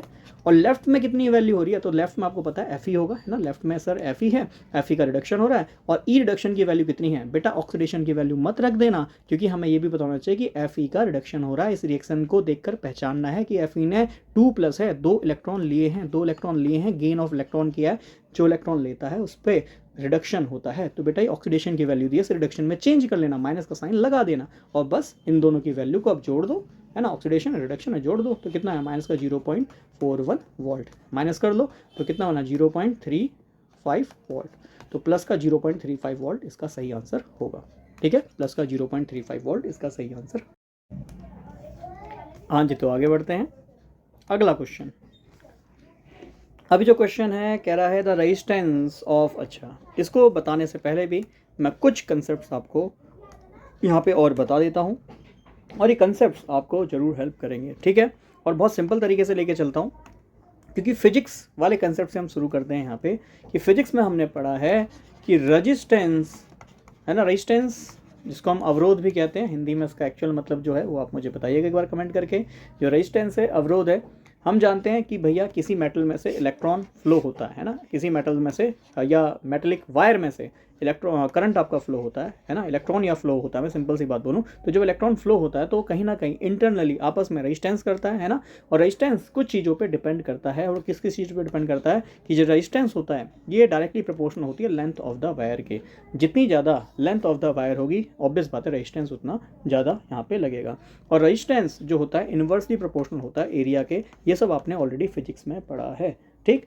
इसको हम इक्वेशन नंबर 1 मान लें, इसको हम इक्वेशन नंबर 2 मान लें, तो हम जानते हैं जो रेजिस्टेंस है ये कितना हो जाएगा, ये डायरेक्टली प्रोपोर्शनल हो जाएगा L/A के। मैंने क्या करा, फर्स्ट और सेकंड को कंबाइन कर दिया। आपको पता है प्रोपोर्शनल हटता है तो कांस्टेंट आता है जिसको हम रजिस्टिविटी कहते हैं, रो से रिप्रेजेंट करते हैं ना, रो, ये रो। हालांकि इसको हम डेंसिटी के लिए भी रिप्रेजेंट करते हैं, तो इसको हम रजिस्टिविटी भी कहते हैं, रजिस्टिविटी है ना, रजिस्टिविटी, इसको हम रो कहते हैं, रजिस्टिविटी। और इस रजिस्टिविटी को हम स्पेसिफिक रेजिस्टेंस भी कहते हैं। It is the specific resistance, है ना, इसको हम स्पेसिफिक रेजिस्टेंस भी कहते हैं। ये चीज़ें हमें ध्यान में रखनी है, terms and condition to be noted, point to be noted. Rho resistivity या फिर स्पेसिफिक रेजिस्टेंस भी है, ये भी हमें ध्यान में रखना है, ठीक है। अब यहाँ से आते हैं हमें जिसकी ज़रूरत है इस क्वेश्चन को करने के लिए, और जो इलेक्ट्रोकेमिस्ट्री में हमारा टॉपिक भी है। पहला रेजिस्टेंस, रेजिस्टेंस का उल्टा होता है कंडक्टेंस। भाई रेजिस्टेंस का मतलब क्या होता है, विद्युत धारा को प्रवाह होने में जो अवरोध पैदा होता है इसको हम रेजिस्टेंस कहते हैं। और विद्युत धारा जितनी आसानी से प्रवाह कर रही है उसको हम कंडक्टेंस कहेंगे। मान लो कोई 100% इलेक्ट्रिसिटी फ्लो हो रही है तो हम कहेंगे उस वायर में 90% कंडक्टेंस है और 10% रेजिस्टेंस है, क्योंकि इलेक्ट्रिसिटी को आगे फ्लो होने से वो वायर रोक भी रहा होगा, क्योंकि जितनी ज़्यादा लंबाई उतना रेजिस्टेंस भी वहाँ मौजूद होगा। ये हमने ऑलरेडी पढ़ा हुआ है, क्लियर। तो मैंने बोला कंडक्टेंस, इसको रिप्रेजेंट करते हैं एनसीईआरटी में रिप्रेजेंट करा हुआ है जी से। किससे, जी से। तो जी इक्वल टू कितना है, मैंने बताया ये उल्टा है रेजिस्टेंस का। मतलब अगर रेजिस्टेंस ज़्यादा तो कंडक्टेंस कम, कंडक्टेंस ज़्यादा रेजिस्टेंस कम, बहुत सिंपल सी बात, ठीक है। अब रेजिस्टेंस जो है कंडक्टेंस का उल्टा है, या कंडक्टेंस कहूँ रेजिस्टेंस का उल्टा है, एक ही बात है, वाइस वर्सा है। अब ऐसे ही रजिस्टिविटी, रजिस्टिविटी का उल्टा होता है कंडक्टिविटी। क्या होता है, कंडक्टिविटी, ठीक है, कंडक्टिविटी, ठीक। जैसे रजिस्टिविटी को हम स्पेसिफिक रेजिस्टेंस कहते हैं। अच्छा क्या अंतर है रेजिस्टेंस में, रेजिस्टेंस का मतलब है किसी भी वायर में हो सकती है ना, अगर इलेक्ट्रिसिटी को, विद्युत धारा को अवरोध पैदा हो रहा है रेजिस्टेंस है, बट किसी स्पेशल वायर के द्वारा हो रहा है। जैसे मान लो कॉपर की रजिस्टिविटी कुछ और होगी, है ना, सिल्वर की कुछ और होगी, गोल्ड की कुछ और होगी। और आपको पता है सबसे अच्छी वायरिंग या मैं बोलूँ सबसे अच्छी विद्युत धारा कॉपर ही फ्लो, आपका सिल्वर ही फ्लो कराता है, उसके बाद कॉपर कराता है। तो मैं बोलूँ कॉपर का रजिस्टेंस सबसे या मैं बोलूँ सिल्वर का रेजिस्टेंस सबसे कम होगा, तो उसका कंडक्टेंस उतना ही ज़्यादा है। ऐसे ही जो आपका कॉपर है उसका रेजिस्टेंस सिल्वर के बाद कम है, या मैं बोलूँ थोड़ा ज़्यादा है, तो भाई उसका कंडक्टेंस थोड़ा सा कम होगा सिल्वर से, ठीक है। कंडक्टिविटी का मतलब जैसे ही स्पेसिफिक है भाई लोहे का कितना, कॉपर का कितना, ऐसे ये भी स्पेसिफिक है कि भाई आयरन की कंडक्टिविटी कितनी, ठीक। इसलिए हम उसको स्पेसिफिक कंडक्टेंस भी बोलते हैं, स्पेसिफिक कंडक्टेंस भी बोलते हैं, ठीक है। अब जो स्पेसिफिक कंडक्टेंस ये हमारा होता है इसको हम कप्पा से दर्शाते हैं। ये देखो कप्पा ऐसे करके साइन बना होगा, ठीक है। ये कितना होगा, 1/ρ होगा, ये इसका उल्टा होगा। रेजिस्टिविटी का उल्टा कंडक्टिविटी, रेजिस्टेंस का उल्टा कंडक्टेंस। ये बहुत सिंपल सी बात है, सरल सी बात है, हमें समझ में आया, ठीक है। अच्छा अब आते हैं इनकी जल्दी जल्दी से इकाई पे, इनकी यूनिट क्या क्या होती है, ठीक। तो हम सभी जानते हैं सर जो रजिस्टेंस है, रजिस्टेंस है, ठीक है, TANC, रेजिस्टेंस जो है इसकी जो यूनिट होती है, इकाई जो होती है, ये ओम होती है, OHM, ठीक है। इस ओम को हम ऐसे भी बनाते हैं, इसका साइन हमने ऐसे भी बना रखा है ना। अब इसका उल्टा आते हैं, तो हमने पढ़ा भाई इसका उल्टा होता है कंडक्टेंस। कंडक्टेंस ये कितना होता है सर, कंडक्टेंस होता है 1/में रेजिस्टेंस, है ना। जी से इसको आप रिप्रेजेंट कर रहे हो, जी से, ठीक है। एनसीईआरटी में अगर से के रेफरेंस से अगर जी आ गया एग्जाम में, पहचान जाना कंडक्टेंस है। अब ये क्या है, 1/रेजिस्टेंस है, मतलब 1/ओम है, ठीक है। या फिर मैं लिख सकता हूँ 1/में OHM ऐसे भी लिख सकता हूँ, ठीक। और ओम को ऊपर ले गया तो बेटा ओम को ओम इनवर्स भी लिख सकते हैं, है ना, 1 बटे ओम का मतलब ओम इनवर्स, या फिर इसको OHM इनवर्स भी लिख सकता हूँ, या फिर ध्यान से सुनना आगे भी, इसको ओम इनवर्स को हम साइमन भी कहते हैं ठीक है, तो ओम इनवर्स को हम साइमन भी कहते हैं। सिंपली बोलूँ तो 1 siemens equal to 1 ohm inverse. अच्छा, काफ़ी लोग इसे ऐसे भी लिखते हैं और इस OHM को पलट देंगे MHO, है ना, इनवर्स है तो ऐसे पलट के लिख दिया, तो MHO लिखा आया, S साइमन लिखा आया, OHM इनवर्स लिखा आया, ऐसे बनाया। इन सभी का मतलब क्या है कि कंडक्टेंस की यूनिट है। क्लियर, बहुत सिंपल है, बहुत सरल है, बस ध्यान से सुनिएगा। अब दूसरा पढ़ते हैं। सर दूसरा जो आपने बताया वो बताया था कंडक्टिविटी, जिसको हम स्पेसिफिक या रेजिस्टिविटी से शुरू करता हूँ, चलो ठीक है, रेजिस्टिविटी से शुरू करता हूँ। तो सर रेजिस्टिविटी, जिसको हम स्पेसिफिक रेजिस्टेंस भी कह रहे हैं कि हर मटेरियल का कितना कितना रेजिस्टेंस होगा, ठीक। तो रेजिस्टिविटी ऑब्वियस बात है, इसकी क्या यूनिट होगी तो निकालते हैं। हमने पढ़ा R इक्वल टू कितना है, रो L बट्टे ए है सर, रो L बट्टे ए है, तो रो की क्या यूनिट बनेगी, रो, तो भाई रो निकालो, R इंटू ए आ जाएगा, R इंटू ए आ जाएगा, बट्टे में L आ जाएगा। R रेजिस्टेंस है, रेजिस्टेंस की यूनिट ओम होती है। एरिया को हम, क्षेत्रफल को हम मीटर स्क्वायर में निकालते हैं, लंबाई को हम मीटर में निकालते हैं। मीटर से मीटर स्क्वायर घटा तो जो रेजिस्टिविटी है इसकी यूनिट आ गई ओम मीटर। कितनी आ गई सर, ओम इंटू मीटर, या ओम मीटर ऐसे लिखा होगा या फिर ओम मीटर ऐसे लिखा होगा, है ना, डैश डाल के भी लिखा होगा, इसका मतलब मल्टीप्लाई ही है, ठीक। तो ओम मीटर ऐसे लिखा होगा, ठीक। अच्छा ऐसे लिखा है तो ओम मीटर, कोई दिक्कत नहीं है सर, आप ऐसे लिख दो, ठीक। अब रेजिस्टिविटी का उल्टा क्या है सर, कंडक्टिविटी है, जिसको आप कप्पा बता रहे थे। कप्पा कितना था सर, 1 बटे रेजिस्टिविटी था, ठीक है। तो ये हमारा कंडक्टिविटी है, ठीक, कंडक्टिविटी है। तो रेजिस्टिविटी कितना बना, तो सर 1 बटे में ओम मीटर, है ना, ओम ऊपर जाएगा मीटर ऊपर जाएगा तो बन जाएगा ohm inverse metre inverse. Ohm inverse को हम सर साइमन भी कहते हैं, तो मैं सर साइमन मीटर इनवर्स लिख दूँ तो, अरे बिल्कुल लिखो सर। मैं अगर लिख दूँ OHM इनवर्स और मीटर इनवर्स, सर बिल्कुल लिखो सर। अगर मैं लिख दूँ ओम इनवर्स को, अभी बताया सर आपने, MHO भी लिख सकता हूँ, बिल्कुल लिख दो MHO, मीटर इनवर्स भी इसकी यूनिट बन सकती है। हाँ, काफ़ी लोग इसे सेंटीमीटर में निकालते हैं, सेंटीमीटर में निकालो, कोई दिक्कत नहीं है, ठीक है। मीटर सेंटीमीटर आपका काम है, ठीक। इतनी सिंपल सी बात है सर, ये तो बहुत ही सिंपल हो गया हमारे लिए, इसको तो हम तुरंत बता देंगे, ठीक। अब एक और यहाँ से जो फंडा हमसे पूछा जाता है उसको भी प्लीज़ ध्यान में रखिएगा। कैसे ध्यान में रखना जरा देखो। हमने पढ़ा रेजिस्टेंस इक्वल टू है रो L बट्टे ए, ठीक। और हमें पता है जो हमारा रेजिस्टेंस है वो 1 बट्टे में कंडक्टेंस मतलब G है, ठीक है। एंड जो रेजिस्टिविटी है ये है कितना, 1 बट्टे में कप्पा कंडक्टिविटी, ठीक। इन दोनों की वैल्यू यहाँ पुट कर देता हूँ, तो कितना बना 1/G इक्वल टू कितना 1 बाई कप्पा, ठीक है, इंटू में L बट्टे ए। ये हमारा फॉर्मूला बना। अब इसको ऑब्वियस बात है क्रॉस मल्टीप्लाई कर लो चाहे उल्टा कर लो, एक ही बात है। तो G इक्वल टू कितना आ जाएगा, देखो कप्पा इंटू में कितना आ जाएगा, A बट्टे में L आ जाएगा, A बट्टे में L आ जाएगा। ये चीज़ भी हमें ध्यान में रखनी है, ठीक है। तो ये बहुत सिंपल फॉर्मूले हैं, ठीक। या फिर इसको क्रॉस मल्टीप्लाई करके लिखना है और करके लिखना है, ऐसे लिख लो। तो ये G को क्रॉस मल्टीप्लाई करना, तो G इंटू में कितना L बाई ए, ठीक, इक्वल टू कितना कप्पा। क्या करा, G को उधर क्रॉस मल्टीप्लाई, कप्पा को उधर मल्टीप्लाई, तो ये हमने नया फॉर्मूला बना दिया, ठीक। अब यहाँ से ध्यान में रखना है, ये जो L बट्टे ए होता है इसको हम कहते हैं सेल कांस्टेंट, सेल स्थिरांक, it is called cell constant. और इस सेल कांस्टेंट को हम G स्टार से रिप्रेजेंट करते हैं। G स्टार मिल गया पहला स्टार, है ना, G star equal to L बट्टे ए होता है, सेल कांस्टेंट L बट्टे ए होता है। तो ये फॉर्मूला क्या बना, G into G star equal to kappa. ऐसे ऐसे फॉर्मूले दिख जाएंगे, कोई बड़ी बात नहीं है, ठीक है। तो ये फॉर्मूला बना, तो डैट मीन्स क्या फॉर्मूला बना, हमारा जो फॉर्मूला बना सर वह ये बना कि हमारा जो G है डैट मीन्स कंडक्टेंस है इनटू में सेल कांस्टेंट है, ठीक है। जैसे G स्टार बन रहा था, C बन रहा है ना, कंडक्टेंस इनटू सेल कांस्टेंट बराबर हमारा क्या आता है, स्पेसिफिक कंडक्टेंस, ठीक है। या फिर इसको हम कंडक्टिविटी भी बोल सकते हैं सर, कंडक्टिविटी भी बोल सकते हैं, ठीक है। चलो आगे आ जाओ सर। सेल कांस्टेंट की यूनिट कितनी बनेगी, बना लो। लेंथ है मीटर, एरिया है मीटर स्क्वायर, मीटर से 1 मीटर कटा तो 1 बाई मीटर, या फिर 1 बाई सेंटीमीटर, है ना, 1 अरे भैया लिख दे 1 बाई सेंटीमीटर, या फिर इसको हम सेंटीमीटर का इन्वर्स भी कह सकते हैं, ठीक है। तो ये हमारी सेल कांस्टेंट की यूनिट है। तो प्लीज़ यूनिट को यहाँ पे इजी लेके मत चलना, क्योंकि इलेक्ट्रोकेमिस्ट्री कि तो यूनिट से ही क्वेश्चन बन जाते हैं कि बताओ इसकी यूनिट क्या है, उसकी यूनिट क्या है, और बच्चों को यही बड़ी दिक्कत करती हैं, यही उनकी जाने दुश्मन बन जाती हैं। ठीक है, तो इतनी छोटी छोटी बातें तो प्लीज़ ध्यान में रखिएगा, बहुत सिंपल न्यूनतम बातें आपके सामने हैं। ठीक है, तो आई थिंक इतनी बातें आपकी यहाँ पे क्लियर हुई। चलो मैं इसमें एक और चीज़ बता देता हूँ। ये तो हो गया हमारा स्पेसिफिक कंडक्टेंस, जिसका हमने फॉर्मूला देख लिया, G into G star equal to क्या, इक्वल टू कप्पा, है ना, कप्पा, ये ध्यान में रखना। अब ऐसे ही ये स्पेसिफिक कंडक्टेंस है, एक होता है हमारा मोलर कंडक्टेंस। मोलर कंडक्टेंस, ये मोलर कंडक्टेंस क्या होता है, प्रति मोल में कितनी कंडक्टिविटी है उसको हम मोलर कंडक्टेंस कहते हैं। इसको हम लैम्डा एम से रिप्रेजेंट करते हैं, है ना, लैम्डा एम।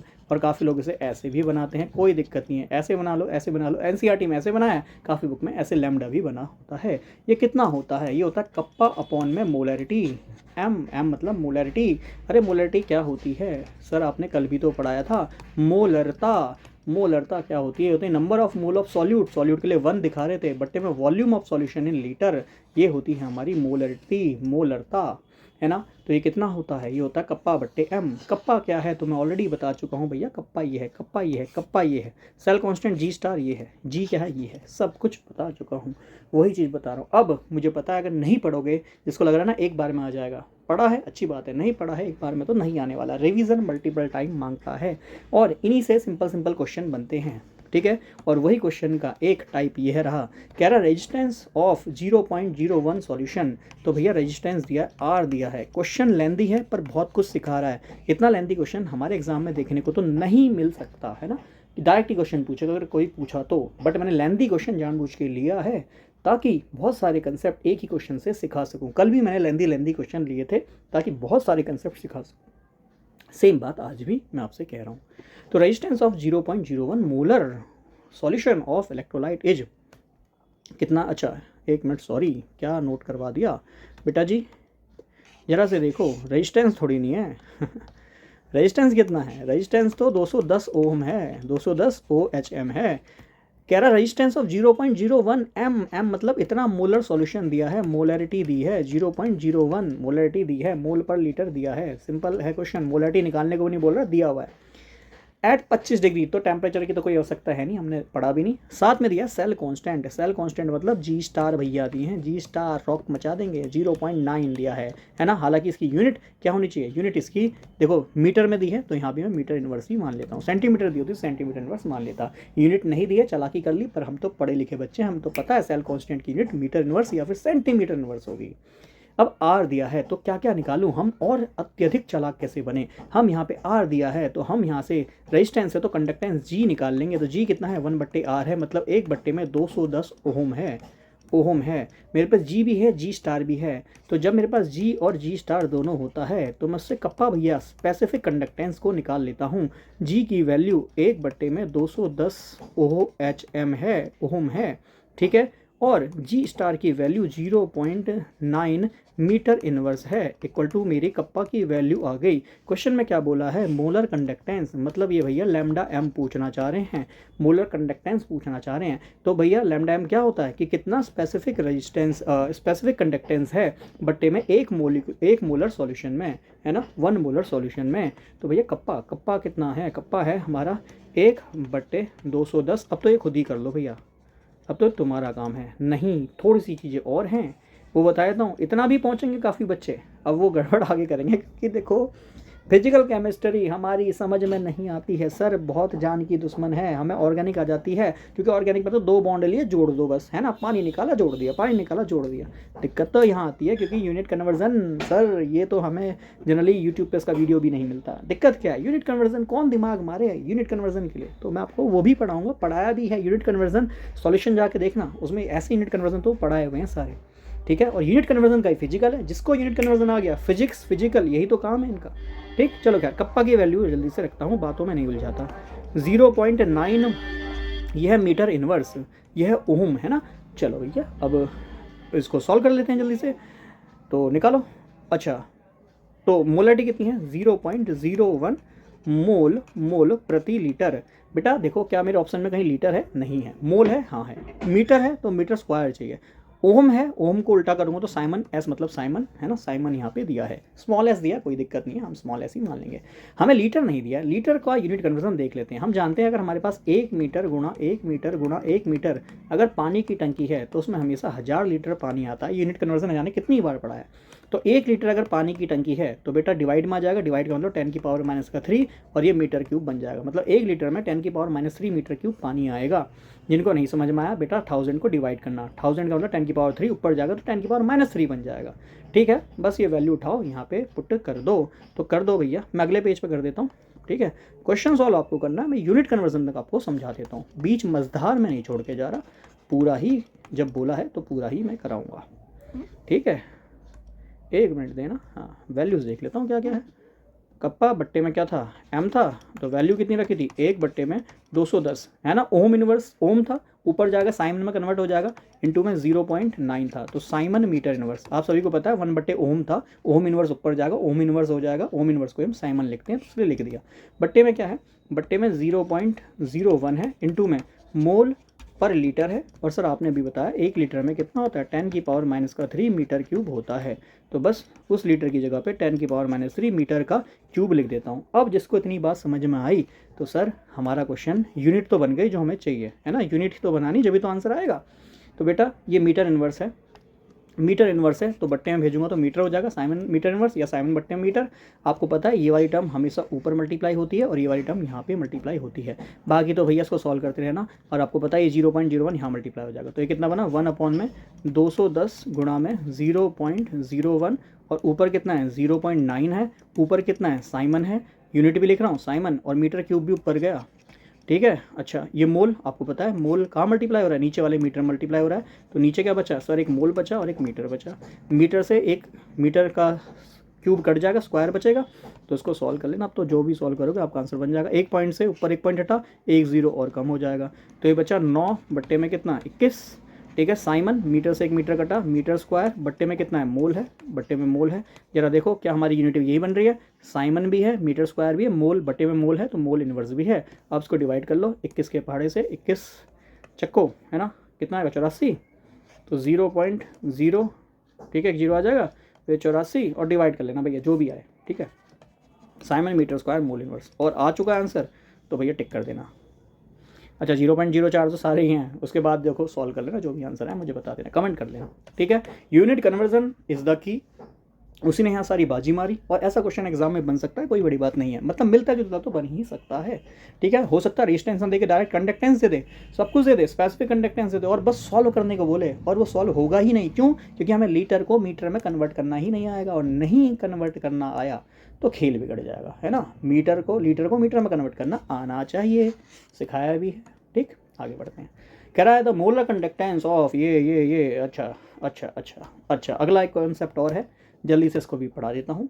ये है हमारे खोलरास भैया, खोलरास लॉ। ये खोलरास लॉ है, खोलरास लॉ क्या कहता है, खोलरास लॉ। देखो भैया हमारे पास जनरली 2 तरह के इलेक्ट्रोलाइट होते हैं। ठीक है, इलेक्ट्रोलाइट, ठीक है, इलेक्ट्रोलाइट 2 तरीके के हैं, एक है स्ट्रॉन्ग इलेक्ट्रोलाइट, शायद इसके बारे में कल भी मैंने चर्चा करी होगी, और वीक इलेक्ट्रोलाइट। स्ट्रॉन्ग इलेक्ट्रोलाइट वे होते हैं जो कंप्लीटली आयोनाइज हो जाते हैं, आयोनाइज कंप्लीटली पूरी तरह से ये टूट जाते हैं, आयन में बदल जाते हैं। जैसे नमक को पानी में डालो, ये अच्छे से तितर बितर होकर Na+ और Cl- बना देता है, कंप्लीटली आयनाइज हो जाएगा। ठीक है, इसीलिए हम इसका अल्फा, जिसको हम डिसोसिएशन कांस्टेंट बोलते हैं, डिसोसिएशन कांस्टेंट बोलते हैं, इसकी वैल्यू लगभग 85% से 100% तक होती है ना। मतलब जो भैया स्ट्रॉन्ग इलेक्ट्रोलाइट है वो लगभग 85% से 100% तक टूटेगा, ऐसा मान के चलते हैं। वीक इलेक्ट्रोलाइट वे होते हैं जो पूरी तरीके से आयनाइज नहीं हो पाते हैं। एग्जाम्पल के तौर पे आपका एसिटिक एसिड हो गया, है ना, एसिटिक अम्ल हो गया, तो जो एसिटिक अम्ल है ये पूरे अच्छे से टूट नहीं पाता है, कुछ अमाउंट में H+ देगा, इसीलिए इसके जो अल्फा की वैल्यू होती है ये 0.01 से लेकर 0.1 तक होती है। मतलब ये 1% से लेकर केवल 10% तक ही आयनाइज हो पाते हैं, पूरा आयनाइज होगा ही नहीं, है ना, इसलिए तो वीक है। स्ट्रॉन्ग इलेक्ट्रोलाइट वो जो पानी में जाएं आयनाइज हो जाएं। क्लियर। अब ये खोलराज भैया अपनी थ्योरी लेकर आए, जनरली स्ट्रॉन्ग इलेक्ट्रोलाइट की जो कहानी है इसको आगे बढ़ाई थी डी बाय हकल, लिख देता हूँ चलो यहाँ, फिर खोलराज अगले में पढ़ा दूंगा। ठीक है, डी बाय हकल और ओनसेगर। अब ये थ्योरी हमारी एनसीईआरटी में मेंशन भी है, इसका ग्राफ भी प्लॉट है, ठीक है, बट मैं उसकी अभी चर्चा नहीं करूंगा, इतना डीप में नहीं जाना चाहिए। अगर गया भी है तो भैया मैं फिर उसके लिए कुछ नहीं कर सकता, इतना सब कुछ तो ऑब्वियस बात है पॉसिबल नहीं है। बट हाँ, आप चाहते हैं पढ़ना अब भी तो मैं मुझे कमेंट कर देना, अगली क्लास में थोड़ा सा लेके इसको आ जाऊंगा, ठीक है। बट डी बाई हकल ओनसेगर थ्योरी किसकी बात करता है, मैं ये आपको जल्दी से बता देता हूँ।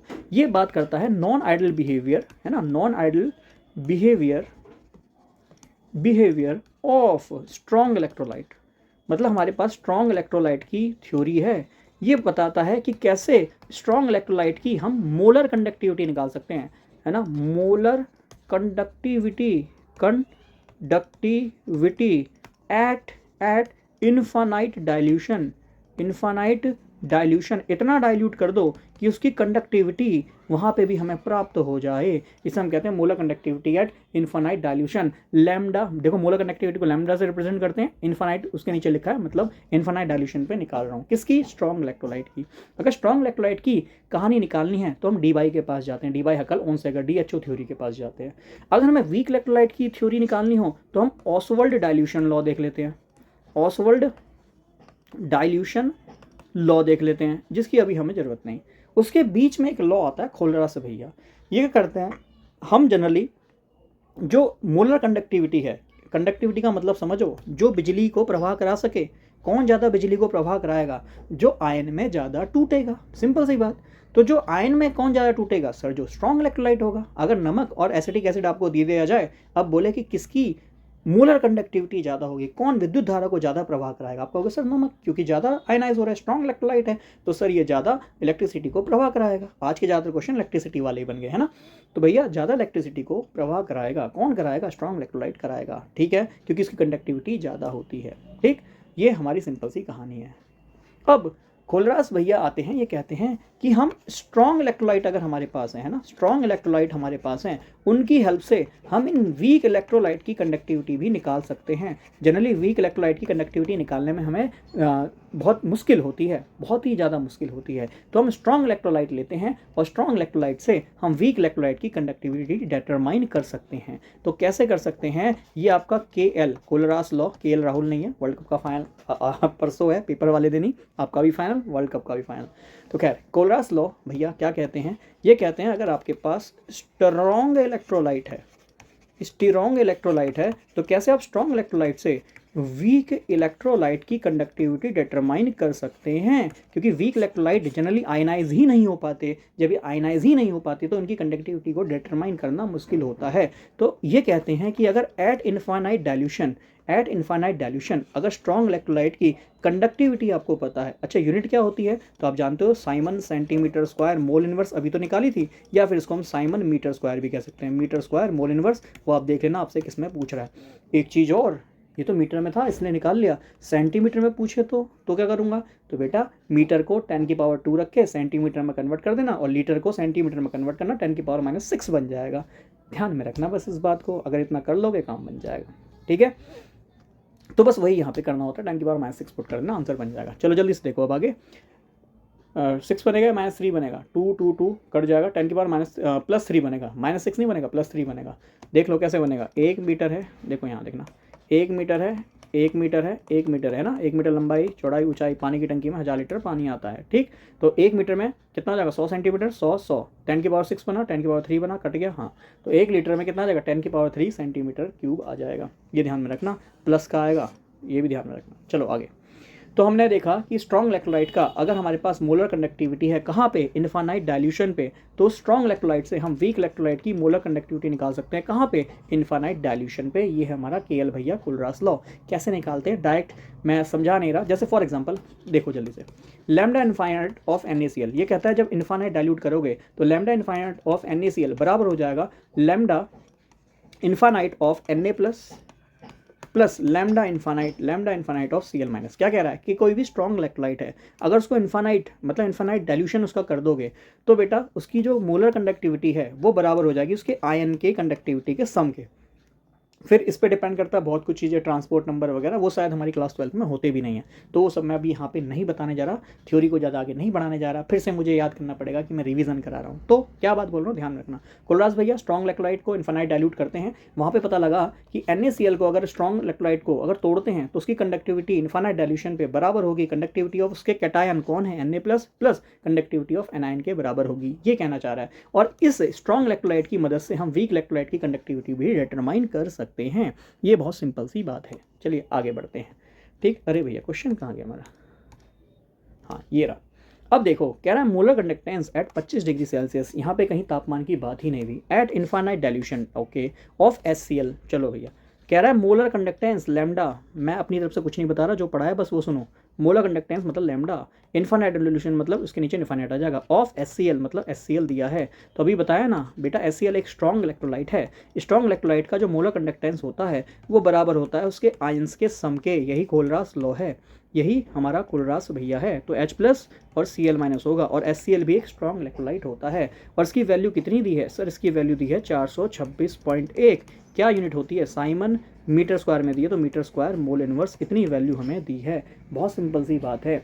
आगे देखो दूसरा क्या दिया है, सोडियम एसीटेट। बेटा एसिटिक एसिड वीक था, सोडियम एसीटेट तो बहुत स्ट्रॉन्ग इलेक्ट्रोलाइट होता है, क्योंकि बेटा इस पे Na प्लस है और ये अच्छा खासा सॉल्ट है, तो ये तुरंत जाएगा आयनाइज हो जाएगा, जिसमें आपके एसीटेट के पास माइनस आएगा और Na के पास, Na भैया कहेंगे मेरे पास प्लस चार्ज ला दो। और इसकी वैल्यू कितनी दी है, देखो अगली वैल्यू किसकी दी है, इसकी ही दी है, कितनी 91 siemens metre square mole inverse, यह वैल्यू दी है।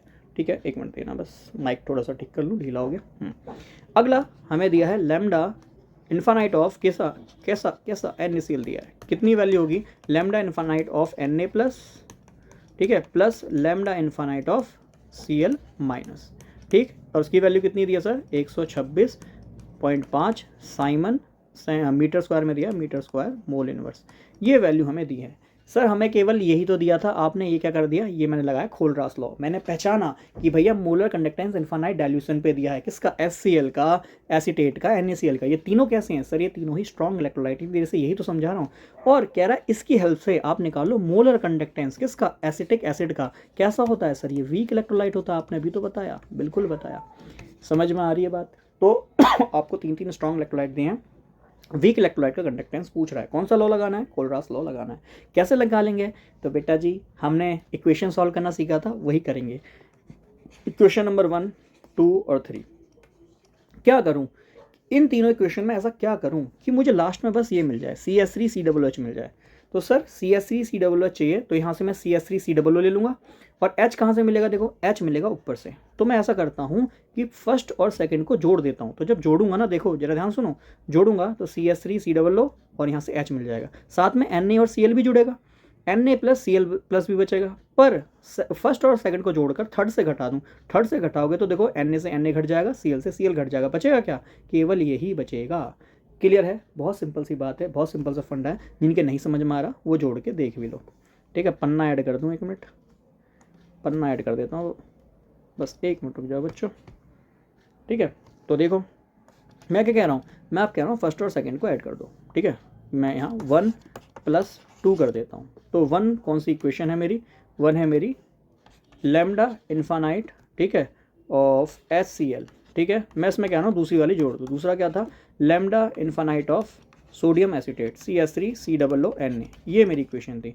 ऐड कर देता हूँ, तो लैम्डा इन्फानाइट ऑफ ये हो जाएगा H plus lambda infinite of हो जाएगा Cl माइनस, प्लस हो जाएगा lambda infinite of CH3COO minus, और ये प्लस हो जाएगा lambda infinite of Na plus. बहुत सिंपल है सर।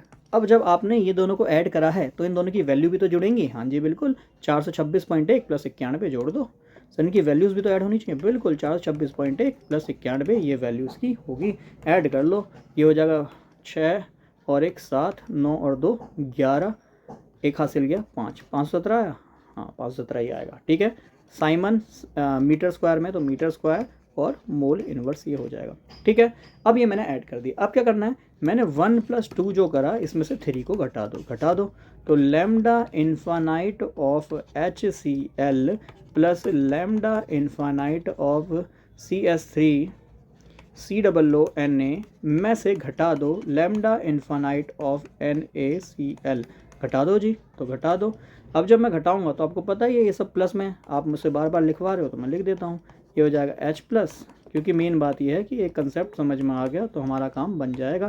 क्वेश्चन हम कोई सा छोड़ के नहीं आएंगे, ठीक है। ये देखो, ठीक है, plus lambda infinite of Na+, ठीक है जी, minus lambda infinite of Na, और Cl वाले को घटा रहा हूँ तो Na+ भी घट जाएगा, माइनस हो जाएगा लैम्डा इन्फानाइट ऑफ Cl-। अब घटा दो, Na से Na घट गया है ना, और Cl से Cl घट गया, बच क्या केवल ये और ये और ये क्या है सर, ये और ये हमारा एसिटिक एसिड ही तो है। वीक वाले का निकाल नहीं सकते थे डायरेक्ट, इसीलिए हमने किसकी हेल्प से निकाला, हमने lambda infinite of HCl plus lambda infinite of CH3COONA plus lambda infinite of, plus नहीं है माइनस है ना, माइनस का साइन, भाई माइनस करा था ना थर्ड वाले को, तो ये माइनस का साइन है, ठीक है, माइनस का लैम्डा इन्फानाइट ऑफ NaCl। इसको जब सॉल्व करा तो इसके सॉल्व से हमारा आया लैम्डा इन्फानाइट ऑफ H+ बचा, ठीक है, plus lambda infinite of CH3COO बचा, COO बचा। अब इन दोनों को जोड़ दूं तो ये हमारा लैम्डा इन्फानाइट ऑफ CH3COOH ही तो निकल आएगा, बिल्कुल निकल आएगा। सर इसकी वैल्यू हमने इन दोनों की वैल्यू ऐड करी थी, कितनी आई थी 517, कितनी आई थी सर, इन दोनों की वैल्यू आई थी 517.1 है ना, माइनस NaCl की कितनी वैल्यू दी है देख लो जल्दी से, ये 517.1 आई थी। NaCl की कितनी वैल्यू दी है सर, ये दी है 126.5, बस ये 26.5 घटा तो हमारा आंसर आ जाएगा। मैंने लेंदी करके बनाया है, पूरा समझाया। एग्जाम में ऐसे लेंदी करके थोड़ा ना देखना है, एग्जाम में तो तुरंत पहचानना है। क्या पहचानना है कि भाई देखो किसको किसको जोड़ूं किसको घटा दूं, तो पहली और दूसरी को जोड़ दूंगा, ये दोनों जुड़ जाएंगे, बाकी तीसरे को घटाऊंगा तो CL घट गया, Na घट गया। डायरेक्ट देखना है, पहला करना क्या है, बस पहला प्लस दूसरा माइनस तीसरा करना है, इतना काम करना है। ये तो समझाया है इसलिए टाइम लगा है, बस आपको क्या करना है, पहले दूसरे वाली वैल्यू को जोड़ना है, तीसरे में से घटाना है। समझाया है इसलिए टाइम लगा, इसलिए लेंदी लगा है, ठीक है। माइनस कर लो, बाकी 11 में से 5 गया 6, मुझसे माइनस कराओगे, चलो 7 में से 1 गया 0 बचा, ठीक है, 5 में से कितना बचा, ये 2 11 में से 2 गया, कितना बचा बोलो, 11 में से 2 गया 9 बचा, और 4 में से गया 3 बचा, 390.6 siemens metre square mole inverse. हालांकि इतनी चीज़ देखनी नहीं होती है, शुरू की डिजिट से हमारा आंसर आ जाता है, तो शुरू की डिजिट से 6 0 आ रहा था तो इससे हमारा आंसर बन गया था, क्योंकि किसी में 6 और 0 है ही नहीं, है ना, तो इतना सॉल्व करने की आवश्यकता भी नहीं होती, डायरेक्ट आंसर हमें लगाना होता है। चलिए, तो ये था हमारा कोलरास लॉ, ये भी समझ में आया होगा, ठीक है। कोलरास भैया को जय जय।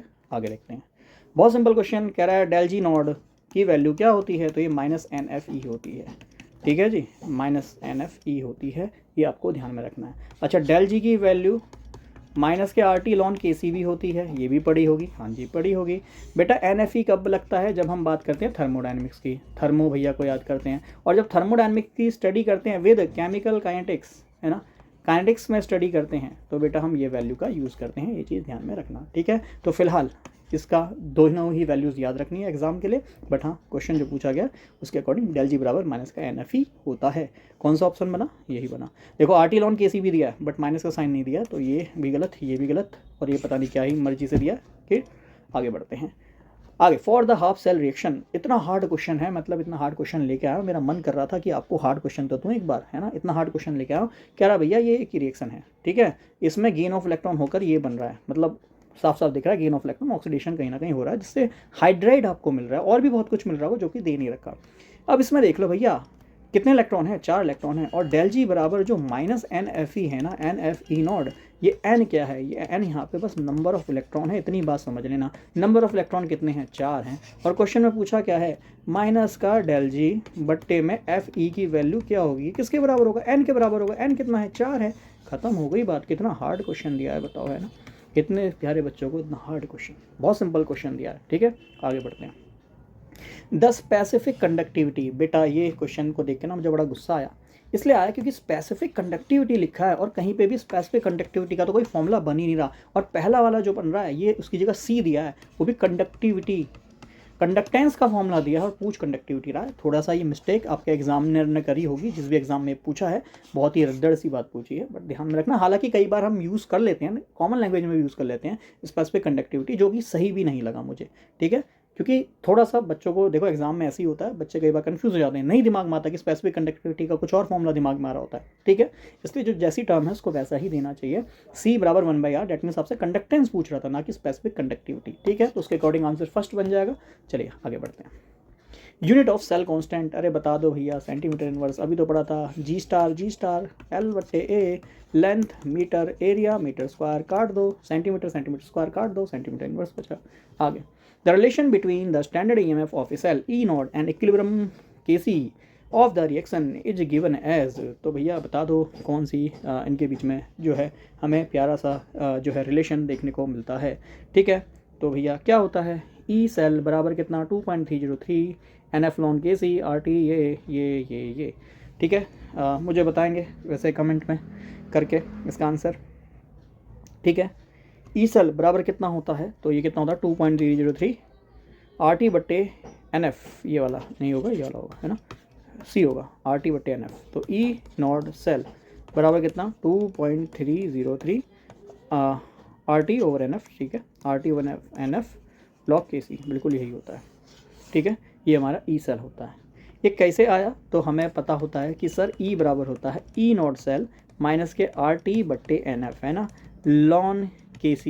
ये कौन सी इक्वेशन लिख दी सर, ये हमने नर्स्ट इक्वेशन लिख दी, है ना, नर्स्ट इक्वेशन। बस यही सोच रहा था कि डायरेक्ट ये इसमें तो कोई इस फॉर्मूले से देख नहीं रहा, बट इसने क्या करा है, इसने इक्विलिब्रियम कांस्टेंट Kc पे लिया है, और जब भी इक्विलिब्रियम की बात करेगा तो आपका ये जो वैल्यू है ये 0 के बराबर हो जाती है। तो ई नॉट बराबर कितना है, ई नॉट बराबर ऑब्वियस बात है माइनस का साइन इक्वल टू इधर भेज दिया, प्लस का साइन आएगा, तो देखो फॉर्मूला ये बन जाएगा, ठीक है। चलिए आगे बढ़े। विच of the following equation is the Nernst equation oxidation. अच्छा, एक चीज़ और मैं आपको बता देता हूँ, बड़े ही काम की बात, इस क्वेश्चन को देख के जो मुझे ध्यान में आया, क्या ध्यान में आया, चलो नर्स्ट इक्वेशन को जल्दी से देख ही लेते हैं, ठीक है। नर्स्ट इक्वेशन कहता है कि देखो मेटल है, इसने n इलेक्ट्रॉन लिए, ठीक है। अच्छा, मेटल पे प्लस n चार्ज था, इसीलिए इसने n इलेक्ट्रॉन लिए, प्लस n चार्ज था, n इलेक्ट्रॉन इसने ले लिए, ठीक है, प्लस इलेक्ट्रॉन लिए, तो ये मेटल बन गया सॉलिड फॉर्म में, ठीक। अब आप जानते हो इसने अगर इलेक्ट्रॉन लिए हैं, गेन ऑफ इलेक्ट्रॉन करा है, मतलब इसका क्या हुआ है, गेन ऑफ इलेक्ट्रॉन को क्या बोलते हैं, जल्दी से मुझे बता दो। Gain of electron is called reduction, ठीक है ना, मेटल ने यहाँ गेन ऑफ इलेक्ट्रॉन किया है, मतलब इसने रिडक्शन किया है। इतनी सी बात मुझे समझ में आनी चाहिए, ठीक। अब हमारा जो मैंने बताया ई जो होता है वो बराबर होता है ई नॉट, मतलब जो नॉर्मल हमारा इलेक्ट्रोड पोटेंशियल है वो बराबर होता है स्टैंडर्ड इलेक्ट्रोड पोटेंशियल माइनस के RT/में NF। L N natural log होता है, कल भी समझाया था। अगर हमारे लिखा है लॉन ए, इसको हम नेचुरल लॉग ऑफ ए बोलते हैं, या फिर इसको हम लॉग बेस ई भी बोलते हैं। और नेचुरल लॉग ए या लॉग बेस ई को लॉग बेस 10 में कन्वर्ट करना है तो 2.303 लॉग बेस 10 हो जाता है ना। ये चीज़ हमें ध्यान में रखनी है, ठीक। तो माइनस का RT/NF लॉन कितना, बोलो भाई लॉन कितना, तो ध्यान में रखना ये होता है प्रोडक्ट पट्टे में रिएक्टेंट। बेटा जी Kc था ना, Kc, अच्छा मैं Kc से लेके चलता हूँ, 1 मिनट देना भाई, ठीक है। बाकी कभी और समझाऊंगा कि हमारा Kc भैया ये क्या कह रहे हैं, ठीक है। तो ये कहानी कभी और, Kc की वैल्यू वैसे ही होता ही है कंसंट्रेशन ऑफ प्रोडक्ट बट्टे में कंसंट्रेशन ऑफ रिएक्टेंट। लिख देता हूँ, Kc बराबर होगा, ये ब्रैकेट का मतलब कंसंट्रेशन होता है, सांद्रता होता है, कल भी बताया था, कंसंट्रेशन ऑफ प्रोडक्ट बट्टे में कंसंट्रेशन ऑफ रिएक्टेंट। ये चीज़ आपको ध्यान में रखनी है। तो हमारी जो नर्स्ट इक्वेशन है, मैं इसका डेरिवेशन नहीं करा रहा, मैं बस कुछ मुख्य बातें बता रहा हूँ, ठीक है, क्योंकि इसके अगल बगल से क्वेश्चन आ गया तो हमारी जो बात है ना थोड़ी सी बिगड़ जाती है। तो यह RT/में NF लॉन क्या, कंसंट्रेशन ऑफ प्रोडक्ट बट्टे में कंसंट्रेशन ऑफ रिएक्टेंट, ठीक है। चलो एक कंडीशन मान के चलो कि मेरा सेल रिवर्सिबल है। क्यों मान के चलो, रीज़न देता हूँ। अगर मैं प्रोडक्ट को देखूँ, प्रोडक्ट के केस से क्या हो रहा है कि भाई प्रोडक्ट रिवर्स में जा रहा है और प्रोडक्ट के केस में इलेक्ट्रॉन ये लूज़ कर रहा है, तो डैट मीन्स प्रोडक्ट के केस में हमें यहाँ देखने को मिलता है ऑक्सीडेशन। तो ध्यान रखना जब भी नर्स्ट इक्वेशन आती है उसमें ऑक्सीडेशन की वैल्यू को ऊपर रखना और रिडक्शन की वैल्यू को नीचे रखना, ठीक है। क्योंकि देख लो भैया रिएक्टेंट की साइड से चला तो रिडक्शन हो रहा है, प्रोडक्ट की साइड से चलूंगा तो ऑक्सीडेशन होगा, क्योंकि रिएक्टेंट की साइड में मेटल N+ में था, इलेक्ट्रॉन लिया M बन गया, that means gain of electron का रिडक्शन हुआ। तो रिएक्टेंट की साइड में रिडक्शन हुआ है तो R for reactant, R for reduction को नीचे रखना। ध्यान में रखना ये बात, क्यों होता है, कब होता है, ये सब छोड़ो, है ना, ये सब अभी पढ़ने का हमारा समय भी नहीं है। पर मेन बात जो बता रहा हूँ, नर्स्ट इक्वेशन से क्वेश्चन आ गया, ठीक है, सिंपल सा क्वेश्चन बनेगा, हो जाना चाहिए, हार्ड नहीं बनना चाहिए, ठीक। चलो जल्दी से 2 बातें और ऐड कर देता हूँ। हमारा फॉर्मूला बना E बराबर कितना, E नॉट माइनस का RT बट्टे NF। अच्छा लॉन था, इसको लॉग बेस 10 में कन्वर्ट कर दूं तो 2.303 से मल्टीप्लाई हो जाएगा, ये बन जाएगा लॉग बेस 10। और ऑक्सीडेशन वाला सर वैल्यू आपने ऊपर रखा और रिडक्शन वाला वैल्यू आपने नीचे रखा। अब इसमें एक चीज़ और ध्यान में रखनी है कि सर आर की वैल्यू अगर आप 8.314 जूल पर केल्विन पर मोल रख दें, आर की वैल्यू बहुत सारी लिखवाई थी, याद है 0.0821 लीटर एटीएम पर केल्विन पर मोल या फिर 0.08314 लीटर बार पर केल्विन पर मोल, सारी ही यूनिट मैंने आपको पढ़ाई हुई हैं आर की, या फिर 2 कैलोरी पर केल्विन पर मोल। ठीक, फिलहाल आर की वैल्यू यहाँ हमें जूल केल्विन ही चाहिए, वो मैं रख रहा हूँ। इसके अलावा हमें टी टेम्परेचर स्टैंडर्ड कंडीशन ले रहे हैं, टेम्परेचर हमारा 298 केल्विन हो जाएगा। और एफ फैराडे कांस्टेंट होता है जिसकी वैल्यू 96,500 कोलम्ब होती है। ठीक है, अब ये वैल्यूज जैसे ही मैं यहाँ रखता हूँ तो हमारा ई बराबर आ जाएगा ई नॉट माइनस का कितना 0.0591 और बट्टे में क्या बचा एन। अच्छा एन क्या है sir, n number of electron है, ये आपने हमें ऑलरेडी इसके बारे में बता दिया है। तो ये फॉर्मूला हमारा बन गया ई ऑफ ऑक्सीडेशन बट्टे में क्या ई ऑफ रिडक्शन। ये सिंपल सा फॉर्मूला हमारा बन गया सर। ये हमारी नस्ट इक्वेशन है जिसका हमारा फाइनल आउटकम आपने हमारे सामने लिख दिया है। It is the Nernst equation. फिर भी ना करते करते हमने इसका डेरिवेशन देख लिया जिस पे मैंने ज़्यादा समय बिताया है, तो प्लीज़ ये फाइनल आउटकम तो ध्यान में रखिएगा। कैसे आया वो भी मैंने आपको बता दिया। ठीक है, एन क्या है, n is the number of electron, number of electrons. ठीक है, चलिए आगे बढ़ते हैं, क्वेश्चन पे आते हैं। अरे भैया कहाँ गया क्वेश्चन, हाँ ये रहा हमारा क्वेश्चन। क्वेश्चन अब देखो जल्दी से, हमारा आंसर बन जाना चाहिए ई बराबर कितना है सर, ई नॉट माइनस का 0.0591 बताया आपने, बट्टे में नंबर ऑफ इलेक्ट्रॉन, और लॉग बेस 10 आपने बताया सर ऑक्सीडेशन में ऊपर रखूंगा, और sir R for reduction, R for reactant नीचे रखूंगा, है ना, रिडक्शन को नीचे रखूंगा। ये सर आपने बताया, हमें बिल्कुल बताया। अब जरा देखो, मेटल है, इसने इलेक्ट्रॉन लिया, ये एम में कन्वर्ट हो गया, तो हमें पता है जिस साइड मेटल है इलेक्ट्रॉन ले रहा है, मतलब ये हमारा रिएक्टेंट वाली साइड है, रिएक्टेंट वाली साइड में रिडक्शन हो रहा है, तो ये वाली वैल्यू को मैं नीचे रखूंगा 0.0591 अपॉन में एन लॉग बेस 10। ऑक्सीडेशन किसका हो रहा है भैया, प्रोडक्ट की साइड हो रहा है, ऑक्सीडेशन याद कीजिए प्रोडक्ट वाला होता है, तो प्रोडक्ट की साइड ऑक्सीडेशन हो रहा है, तो इसको हम ऊपर रखेंगे प्रोडक्ट की साइड को, बट्टे में रिएक्टेंट, रिएक्टेंट की साइड में सर मैं एम एन प्लस रखूँगा। अब सारा सबसे बड़ा ट्रिक यहाँ क्या लगा सर, ये है कंसंट्रेशन, ब्रैकेट का मतलब होता है सर कंसंट्रेशन, एम मतलब यहाँ मेटल है, वो धातु है जो मेटल आपने लिया है, ब्रैकेट का मतलब उसकी सांद्रता है। ध्यान में रखना जब भी स्टैंडर्ड कंडीशन होगी, और ये स्टैंडर्ड कंडीशन होती है, स्टैंडर्ड कंडीशन पे जो मेटल होता है ना, इसकी कंसंट्रेशन को हम 1 मान लेते हैं। कितना मान लेते हैं, प्योर मेटल कोई भी ले रहे हैं उसकी कंसंट्रेशन को, उसकी सांद्रता को 1 मान लेंगे। ठीक है, तो ये क्या फॉर्मूला बना सर, ये बना ई नॉट कितना माइनस का 0.0591 अपॉन में एन लॉग बेस 10 1 अपॉन में concentration of M N plus. ठीक है, अब इसके बाद ये ध्यान में रखना है सर, ये 1 बट्टे में एम एन है, आपको पता है 1 बट्टे में है, आपको पता है अगर 1 बट्टे में ए लिखा है, ए को ऊपर भेजूंगा तो ए बन जाएगा -1, है ना, 1 अपॉन में ए इक्वल टू ए की पावर -1, हम सभी जानते हैं। तो ई नॉट बराबर कितना आएगा, ये आएगा सर 0.0591 अपॉन में एन, ये बन जाएगा log base 10 M N plus, और उसकी पावर कितना -1। अब हमने फॉर्मूला पढ़ा है, चलो पेज ऐड करके जल्दी से बता देता हूँ। हमने जो इक्वेशन बनाई सर वो बना दी ई बराबर ई नॉट माइनस का 0.0591 बट्टे में एन, हमने बना दिया लॉग बेस 10 एम, इसकी पावर एन प्लस है और इसकी पावर हमने -1 बना दिया। अब हम यहाँ लॉग की प्रॉपर्टी लगाएंगे, कौन सी, लॉग की power M by N, M की पावर एन होती है तो ये पावर आगे आ जाती है ना, तो वही प्रॉपर्टी यहाँ लगा दो। ये -1 है पावर में, पावर -1 है तो ये -1 पावर आगे आ जाएगी।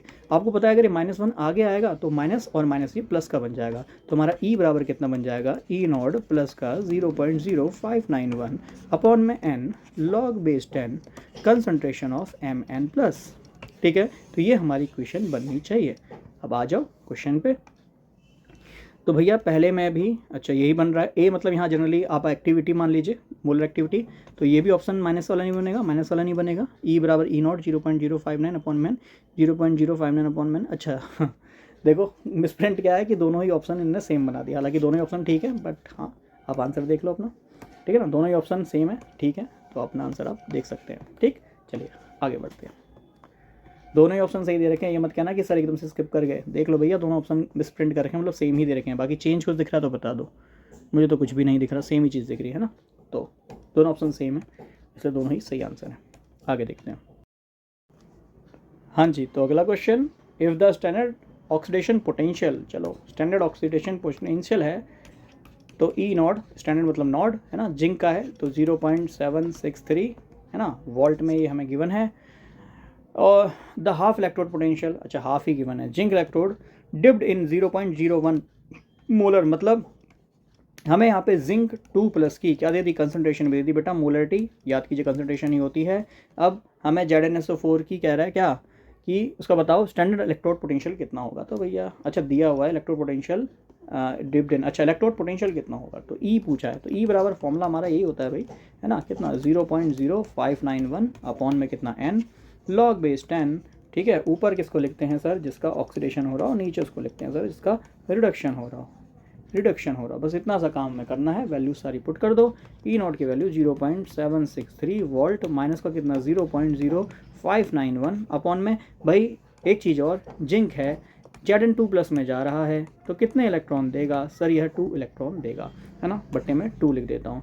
अच्छा ये बना log बेस 10, ऑक्सीडेशन किसका हो रहा है सर, जिंक का ऑक्सीडेशन हो रहा है ना, और जिंक जब Zn2+ में चला गया, ठीक है, तो उसका ऑक्सीडेशन हो रहा है, और नीचे क्या है सर, नीचे जिंक है ना, यही मेटल का ऑक्सीडेशन हो रहा है, ठीक। तो यहाँ पे जिंक ऑब्वियस बात है, सॉलिड प्योर मेटल, मैंने बताया इसकी वैल्यू 1 ले लो और इसकी वैल्यू बस यहाँ पे पुट कर दो, पुट करने के बाद इसको सॉल्व कर लो, जो भी आंसर आया मुझे बता देना, ठीक है। कैसे रखना है चलो मैं इसको एक बार जल्दी से थोड़ा सा बता भी देता हूँ, ठीक है। तो कैसे बना सर, ये बना E बराबर ई नॉट, अच्छा ई नॉट की वैल्यू जो दी है ना वो मैं पुट भी कर देता हूँ, 0.763 वोल्ट, 0.763 वोल्ट माइनस का कितना 0.0591 अपॉन में 2 था, ये था log बेस 10, और जो कंसंट्रेशन दी थी वो 0.01 दी थी। देख लो भैया अपनी मर्जी से कुछ नहीं कर रहा, कई लोगों को लगेगा कि भाई क्या कर दिया, है ना, तो कुछ नहीं करा भैया, ऑक्सीडेशन में Zn2+ है, Zn2+ का ऑक्सीडेशन हो रहा है ना, तो Zn2+ में ऑक्सीडेशन हो रहा है, तो ऑब्वियस बात है 0.01, ये वैल्यू मैंने यहाँ पुट कर दी, पुट करने के बाद ये 0.01 बना, तो उसको देखना 0.763 वोल्ट माइनस का 0.0591 बट्टे में 2, अच्छा ये log बेस 10 0.1 है, अच्छा 0.1 है, आप सभी को पता है, पॉइंट हटेगा नीचे 1 है, 2 0 आ जाएगा, 100 बना, 100 मतलब 10 की पावर -2 बना। अब इसको सॉल्व कर लेना भाई, log m की पावर n है तो -2 आगे आ जाएगा, ठीक है। 0.763 वोल्ट माइनस 0.0591 अपॉन में 2, ये माइनस का 2 आगे आ गया, और log बेस 10 बना, log बेस 10 1 होता है, ये आपको ध्यान में रखना है ना, एग्जाम के लिए भी ध्यान में रखना, log बेस 10 सर 1 होता है, तो ये 1 बन जाएगा, ये माइनस माइनस ये प्लस बन जाएगा, 2 से 2 कट जाएगा, अब तो ऐड ही करना है मुझे लगता है, 0.763 और ये कितना हो गया प्लस का 0.0591 हो गया, तो ये 1 9 और 3 9 और 3 ये हो गए 12, 6 और 5 11 और एक 12, 7 और एक 8, ये देखना ये आ रहा है क्या 0.822 है क्या ऑप्शन में, हाँ ये ना, और भी है कोई नहीं, तो ये बन रहा है 0.822 वोल्ट, ठीक। चलिए पूरा ही सॉल्व करा दिया भाई, मुझे लगा आप करेंगे बट कोई बात नहीं, आगे देखते हैं। आगे है salt bridge is removed from 2 half cell, देखो बेटा जी ये एक हाफ सेल, ये एक हाफ सेल, मैंने बताया था इन दोनों में आयन एक्सचेंज अच्छे से हो तो उसके लिए हमारा यूज़ करते हैं सॉल्ट ब्रिज, जिसको हम अगर सॉल्यूशन भी कहते हैं, अगर है ना, अगर ये KCl का सॉल्यूशन होता है, KCl सॉल्यूशन, ठीक है। काफ़ी लोग यहाँ अमोनियम क्लोराइड का सॉल्यूशन भी लेते हैं, ठीक है। तो अगर सॉल्यूशन होता है, पतली सी एक ड्रिप होती है, इसके अंदर सॉल्यूशन भरा होता है जो कि आयन एक्सचेंज करता रहता है कि भैया सेल रिएक्शन ना रुक जाए, है ना, करंट बहना बंद ना हो जाए। तो यही कह रहा है कि अगर सॉल्ट ब्रिज को हटा दिया 2 हाफ सेल से तो वोल्टेज का क्या होगा, अरे भैया जो आयन एक्सचेंज करा था उसी को हटा दिया तो क्या करंट बहेगा, नहीं बहेगा, तो उसका वोल्टेज क्या हो जाएगा, बिल्कुल 0 चला जाएगा, ड्रॉप टू 0, ग्रेजुअली एकदम से ही 0 चला जाएगा, ठीक है, ये आपको ध्यान में रखना है। आगे, which depolariser is used in dry cell battery, बहुत इंपॉर्टेंट क्वेश्चन, बहुत बार ये क्वेश्चन पूछा गया, मुझे दिखा अच्छा हुआ दिखा और ये मैं क्वेश्चन आपको बता देता हूँ, ठीक है। तो डाईपोलर ये जो होता है इसका काम क्या होता है, इसको जल्दी से अगर मैं आपको बताऊँ तो होता क्या, अगर मान लो किसी भी सेल रिएक्शन में हाइड्रोजन के बबल बन रहे हो, ठीक है, वो हाइड्रोजन बबल अगर बन रहे हैं तो उसको कम करना है, रिड्यूस करना है, या फिर हाइड्रोजन बबल बनने से उसको रोकना है, क्योंकि हम चाहते हैं भाई हमारे सेल में जनरली ऐसी गैसेस ना बने जो आग पकड़ ले ना, और उसके और भी बहुत सारे रिडक्शन है ना, रिड्यूस कर देता है हाइड्रोजन गैस, इसलिए हाइड्रोजन गैस वहाँ पे ना बने, इसलिए हम यूज़ करते हैं डाईपोलर, और डाईपोलर होता है MnO2 मैंगनीज ऑक्साइड, प्लीज़ इसको ध्यान में रखिएगा, ठीक। Manganese oxide is used as dipole.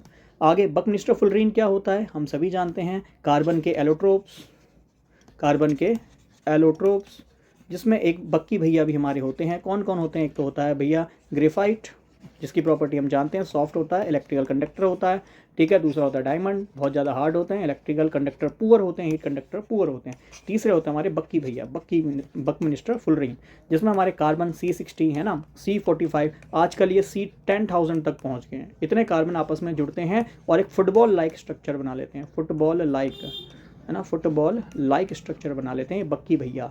तो देख लो C60 है ना, ऐसे दिखाई दे तो वो हमारे बकमिनिस्टर फुलरीन है। C14 याद कीजिए, ये रेडियो कार्बन डेटिंग में काम आता है, रेडियो कार्बन डेटिंग पढ़ाया था, ठीक। इसमें फ्लोरीन ये तो दिए नहीं, फ्लोरीन पे 70 कैसे उसका मास बन जाएगा, गलत दे रखा है, ठीक है। ये है कार्बन 12, ये तो भैया नॉर्मल कार्बन है जो सबसे बॉन्ड बनाते हैं, अपने प्यारे मित्र हाइड्रोजन को ढूंढते हैं, ठीक। चलिए, the substance that can conduct electricity in मॉल्टन state, मुझे लगता है रिवाइज हो गया, रिपीट हो गया, क्या है, कॉमन सॉल्ट है, बताया था। आगे देखते हैं, the oxidation number of C in CH4, जल्दी से देखो, C इन CH4, कार्बन का CH4 में क्या ऑक्सीडेशन पोटेंशियल होगा, ऑक्सीडेशन नंबर होगा। तो आपको सभी को पता है कार्बन इलेक्ट्रोनेगेटिव है, इसका ही निकालना है। अगर ये इलेक्ट्रोनेगेटिव तो हाइड्रोजन पे +1 चार्ज होगा, 4 हाइड्रोजन है, +1 चार्ज होगा, इक्वल टू 0, तो x बराबर कितना आ गया, -4 आ गया। अब देख लो ऑप्शन में -4 से कहाँ शुरू हो रहा है, एक ही ऑप्शन है, तो B आंसर हो गया। अदरवाइज आप बाकी भी निकाल के देख सकते हैं, ये है C, ये है H, ये है H, ये है H, और इस पर लगा है Cl। तो कार्बन को निकालना है x, आप सभी को पता है हाइड्रोजन 3 है, 3 हाइड्रोजन जनरल इलेक्ट्रोपॉजिटिव होते हैं कार्बन के रिस्पेक्ट में, +1, और क्लोरीन पे होगा -1 इक्वल टू 0। तो 3 में से 1 गया, 2 बचा, x बराबर कितना आ जाएगा, -2 आ जाएगा। तो बिल्कुल यही ऑप्शन सही बैठ रहा है और यही सही हो जाएगा। ऑक्सीडेशन नंबर सभी को निकालना आता होगा, ऑलरेडी बता चुका हूँ। कार्बन की इलेक्ट्रोनेगेटिविटी 2.5 होती है, हाइड्रोजन की 2.1 होती है, वही रखा है। कार्बन ज़्यादा इलेक्ट्रोनेगेटिव है इसलिए उस पर माइनस मान लिया, हाइड्रोजन पे प्लस मान लिया। क्लोरीन की और ज़्यादा होती है 3.5, तो जो ज़्यादा इलेक्ट्रोनेगेटिव उस पर माइनस, जो कम इलेक्ट्रोनेगेटिव उस पर प्लस, सिंपल। आगे देख लो, चाहे CCl4 देख लो, CCl4 कार्बन की निकालनी है x, क्लोरीन ज़्यादा इलेक्ट्रोनेगेटिव होता है तो क्लोरीन भैया इलेक्ट्रोनेगेटिव माइनस लिखूंगा, माइनस है ना, और एक क्लोरीन पे -1 चार्ज होता है। क्या इस पर ओवरऑल चार्ज है, नहीं है, इसलिए 0 मान लिया। तो x बराबर कितना आ गया, +4 आ गया। CCl4 कौन से नंबर पर दिया, हमें ये दिया, देखो इस पर +4 ही है, ठीक। आगे देखो CH2, ये C, इस पे है डबल बॉन्ड O, और ये है H, ये है H। कार्बन की निकालनी है x मान लो। हाइड्रोजन आप जानते हैं कम इलेक्ट्रोनेगेटिव है इसलिए इस पे प्लस ले लूंगा, तो 2 हाइड्रोजन है, एक हाइड्रोजन पे +1 होता है, 2 पे 2 × +1। ऑक्सीजन पे कितना चार्ज होता है, एक ऑक्सीजन पे सर -2 चार्ज होता है, इक्वल टू 0, +2 -2 कट गया, तो x बराबर कितना आ गया, 0। तो इसकी ऑक्सीकरण अवस्था कितनी आएगी, 0, चेक कर लो, लास्ट वाले की 0 ही आ रही है। तो ऑक्सीडेशन स्टेट कैसे निकालते हैं, जिसका निकालना है उसे x मान लो, क्या कर लो, उसे x मान लो। बस ये चेक करना होता है, जिसको निकाल रहे हैं उसको x मान लिया, तो उससे कम इलेक्ट्रोनेगेटिव होगा तो उस पर आएगा प्लस का साइन, ज़्यादा इलेक्ट्रोनेगेटिव होगा तो माइनस का साइन। फिर ये बताना चाहिए कि क्लोरीन पे कितना चार्ज होता है, -1 चार्ज होता है, ऑक्सीजन पे -2 चार्ज होता है, हाइड्रोजन पे +1 चार्ज होता है। इतनी सी बात है, ऑक्सीडेशन स्टेट निकल जाएगा, ठीक है। देखो जैसे ये क्या क्वेश्चन पूछा है, अच्छा ये तो क्वेश्चन ही कुछ और चेंज हो गया। Which of the following react with Cl2 to produce bleaching. अरे भैया ये तो कक्षा 10 की रिएक्शन है कि CaOH का होल ट्वाइस कैल्शियम हाइड्रोक्साइड, है ना, कैल्शियम हाइड्रोक्साइड, जिसको हम स्लेक्ड लाइम भी कहते हैं, स्लेक्ड लाइम याद है, क्विक लाइम होता है हमारा CaO, जिसकी पानी से अभिक्रिया करा दो, स्लेक्ड लाइम बन जाता है, ठीक है, चूना बन जाता है। और ये चूने की जब रिएक्शन हम कराते हैं क्लोरीन के साथ तो हमारा बन जाता है calcium oxychloride, CaO, bleaching powder, plus by product भी मिलते हैं, ठीक है। तो सही आंसर CaOH का होल ट्वाइस हो जाएगा। आगे, the phenomena of adsorption of gases on solid surface at intermediate pressure is kinetically of. अच्छा ये ना, मैंने आपको सरफेस केमिस्ट्री का क्वेश्चन दे दिया, हमारे सिलेबस में है, तो ये क्वेश्चन मैंने क्यों दे दिया, ये बहुत बार क्वेश्चन पूछा है। कहता है कि बता दो जब एडजॉर्प्शन हो रहा है मेटल के सरफेस पे, कोई गैस आके चिपक रही है, एड्जॉर्ब हो रही है, तो ये पूछता है कि जब प्रेशर लो है, लो प्रेशर है, तो बताओ उस गैस का क्या ऑर्डर होगा, है ना, किस कोटि की अभिक्रिया को फॉलो करेगा। तो ध्यान रखना, जब लो प्रेशर होगा तो फर्स्ट ऑर्डर को फॉलो करेगा। और कल की क्लास में कोशिश करूंगा इनके पीछे की जो थ्योरी है ना वो भी पढ़ा दूं, बट जो क्वेश्चन है उसके अकॉर्डिंग देख लो। और अगर हाई प्रेशर होगा, थ्योरी भी पूरी पढ़ाऊंगा बट कल की क्लास में, अभी मुझे लगा नहीं इतना जरूरी है। तो हाई प्रेशर होगा तो इसका ऑर्डर 0 होगा, 0 ऑर्डर, ठीक है। और अगर इंटरमीडिएट होगा, जैसे कि बोल भी रहा है इंटरमीडिएट होगा तो ध्यान में रखना उसकी वैल्यू फ्रैक्शनल होगी। कैसे होगी, फ्रैक्शनल मतलब बट्टे में, समझो। प्रेशर, लो प्रेशर, ये हाई प्रेशर, ठीक है। लो प्रेशर में इसकी वैल्यू कितनी होगी, लो प्रेशर में इसकी वैल्यू मैक्सिमम होगी 1, हाई प्रेशर में इसकी वैल्यू 0 होगी, और बीच में इंटरमीडिएट है तो इसकी वैल्यू 0 और 1 के बीच में, ऑब्वियस बात है, आप सभी को पता है, फ्रैक्शन में वैल्यू बनेगी, चाहे वो 1/3 हो गई, 1/2 हो गई, है ना, 1/5 हो गई, फ्रैक्शन में ही वैल्यू बनेगी। तो कैसी होगी, सम फ्रैक्शनल वैल्यू। इंटरमीडिएट बोला है तो फ्रैक्शनल लगाना, लो प्रेशर बोला है तो मैक्सिमम वैल्यू जो कि फर्स्ट ऑर्डर होगी, और हाई प्रेशर होगा तो मिनिमम वैल्यू जो कि 0 ऑर्डर होगी। ये आपको ध्यान में रखना। आगे बढ़ते हैं। कह रहा है the gold number of A colloidal solution, बाद में बात करेंगे गोल्ड नंबर क्या है, फिलहाल जल्दी से देख लो। जो प्रोटेक्टिंग पावर होती है, जो कि इसमें पूछा भी है क्वेश्चन, जल्दी से पढ़ो, ये इन्वर्सली प्रोपोर्शनल होती है गोल्ड नंबर के। मतलब अगर प्रोटेक्टिंग पावर ज़्यादा होनी चाहिए तो गोल्ड नंबर कम होना चाहिए। बहुत बार पूछा गया क्वेश्चन है, सरफेस केमिस्ट्री क्वालिटेटिव प्रॉपर्टी हमारे सिलेबस में है। तो देखो भैया, गोल्ड नंबर सबसे ज़्यादा ये 20 है, और 20 कौन है, सी है।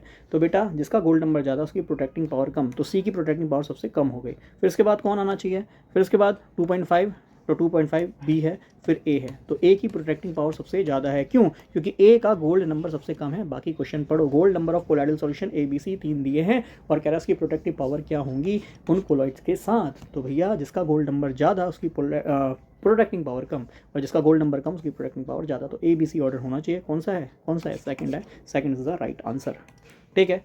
आगे देख लो, गोल्ड, अच्छा ये भी गोल्ड नंबर ही ऐड कर दिया, चलो कोई नहीं। Gold number of protective colloid ABCDR, ये वैल्यू दी है 0.5, 0.01, 0.1 और 0.005। सबसे ज़्यादा वैल्यू कौन दिख रही है, यही दिख रही है ना, ए की वैल्यू सबसे ज़्यादा दिख रही है। तो ए की गोल्ड नंबर ज़्यादा तो प्रोटेक्टिंग पावर सबसे कम।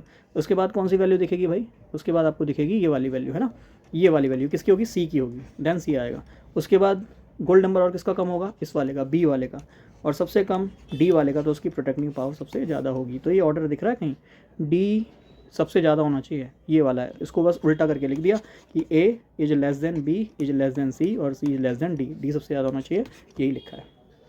अच्छा A C है ना, B है, ऐसे करके, तो ये C थर्ड ऑप्शन सही बन रहा है। आगे देखो, एक कोलाइडल सॉल्यूशन इन विच, अच्छे तो मैंने बताया था, जेल फॉर्म सोल इमल्सन। तो कह रहा है भैया जिसमें बहुत डिस्पर्जन मीडियम और डिस्पर्जन फेज लिक्विड होंगे, भैया उसको इमल्सन कहते हैं, जैसे ऑयल इन वाटर, है ना। कह रहा है डिस्पर्जन फेस, डिस्पर्जन मीडियम दोनों ही लिक्विड हों, ऑयल वाटर इमल्सन होंगे, जेल फॉर्म सोल इमल्सन सब पढ़ा चुका हूँ एक, और मैंने इसका क्वेश्चन दिया था।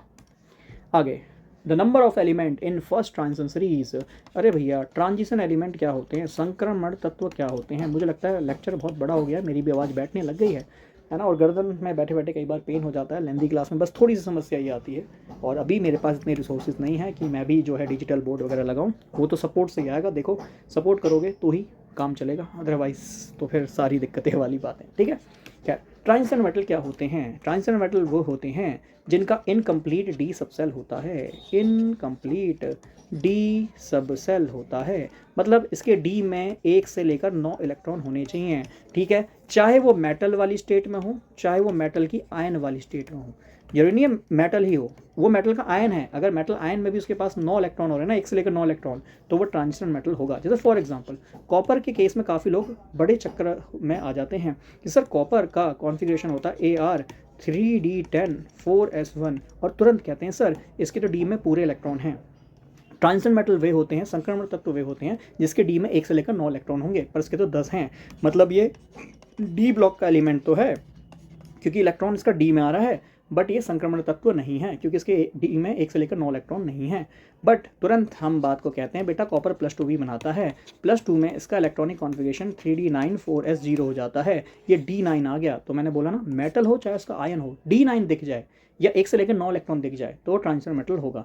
अब काफ़ी लोग जिंक को याद करेंगे, जिंक भैया, बेटा जी जिंक का इलेक्ट्रॉनिक विन्यास होता है AR3D10 4s2, और जिंक मैक्सिमम 2 ही इलेक्ट्रॉन दे पाता है। अब जब ये 2 इलेक्ट्रॉन देगा तो उसके डी में फिर भी 10 ही इलेक्ट्रॉन रहेंगे, क्योंकि इलेक्ट्रॉन देगा एस से, हाई एनर्जी से इलेक्ट्रॉन दे देगा, तो डी में भी 10 इलेक्ट्रॉन हैं। इसीलिए यह संक्रमण तत्व नहीं है, क्योंकि संक्रमण तत्व ट्रांजिशन मेटल वे होते हैं जिसके डी में 1 से लेकर 9 इलेक्ट्रॉन देखने को मिलेंगे। क्लियर। अब कह रहा है फर्स्ट ट्रांजिशन में कितने मेटल्स होंगे, तो बेटा जी फर्स्ट ट्रांजिशन मेटल की जो सीरीज़ होती है जिसको हम 3D सीरीज़ कहते हैं, इसमें स्कैंडियम जिसका एटॉमिक नंबर 21 होता है, स्कैंडियम टाइटेनियम वेनेडियम, है ना, स्कैंडियम टाइटेनियम वेनेडियम, फिर क्रोमियम आता है, फिर मैंगनीज आता है, फिर आयरन आता है, कोबाल्ट आता है, निकल आता है, जिंक आता है, 21 से लेकर 30 के, ये टोटल 10 एलिमेंट हो गए, ठीक है, 3 4 5 6 7 8 9 और ये गिलेना। अच्छा कॉपर रहेगा ना, कॉपर 29, हाँ, जिंक, ये टोटल 10 एलिमेंट इसमें होते हैं। संक्रमण तत्व 3D सीरीज़ में पहले 10 एलिमेंट, फिर ऐसे ही 4D सीरीज़ में अगले 10 एलिमेंट होंगे जो कि इटीरियम 39 से लेकर आपका कैडमियम CD 48 तक होंगे। फिर इसके बाद 5D सीरीज़ आपकी जो होगी इसमें कौन आएगा, लेंथनम जिसका एटॉमिक नंबर 57 है। इसके बीच में आ जाएंगे lanthanides.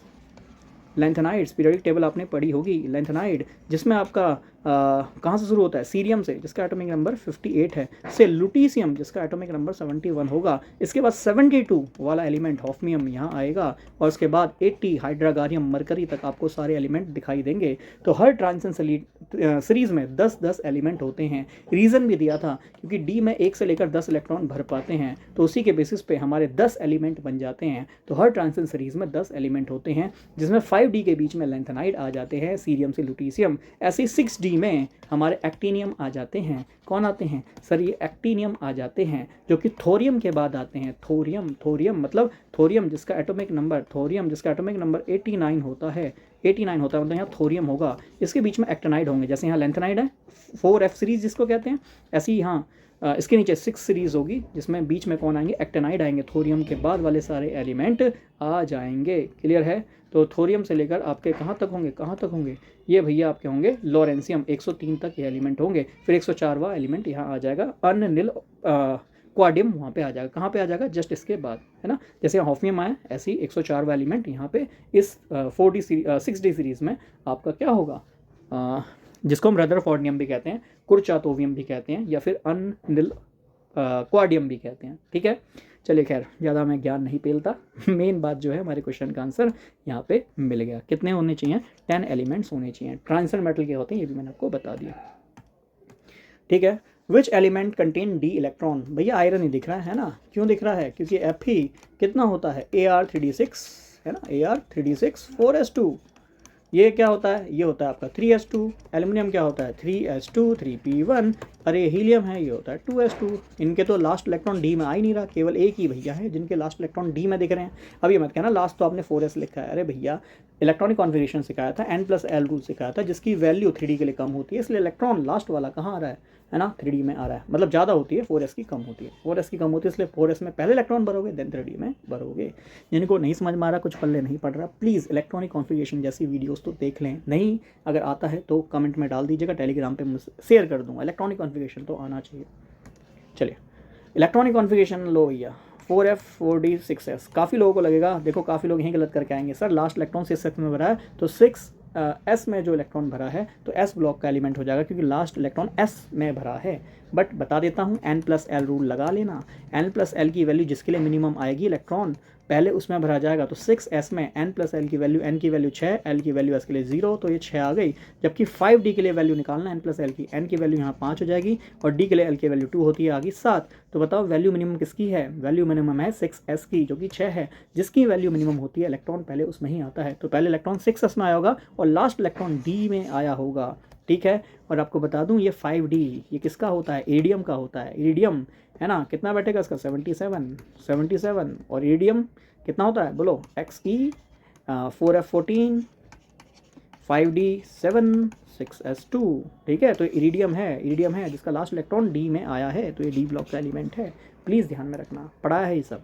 The manganese has outer electronic configuration, बेटा मैंगनीज Mn इसका एटॉमिक नंबर 25 है, इसका कॉन्फ़िगरेशन Ar3d5 है, 3d5 है। तो 3D में 5 इलेक्ट्रॉन होने चाहिए और 5 इलेक्ट्रॉन सिंगल भरे होने चाहिए और 6s में 2 इलेक्ट्रॉन हैं तो 2 पेयर होने चाहिए। बिल्कुल सही है, यही होगा।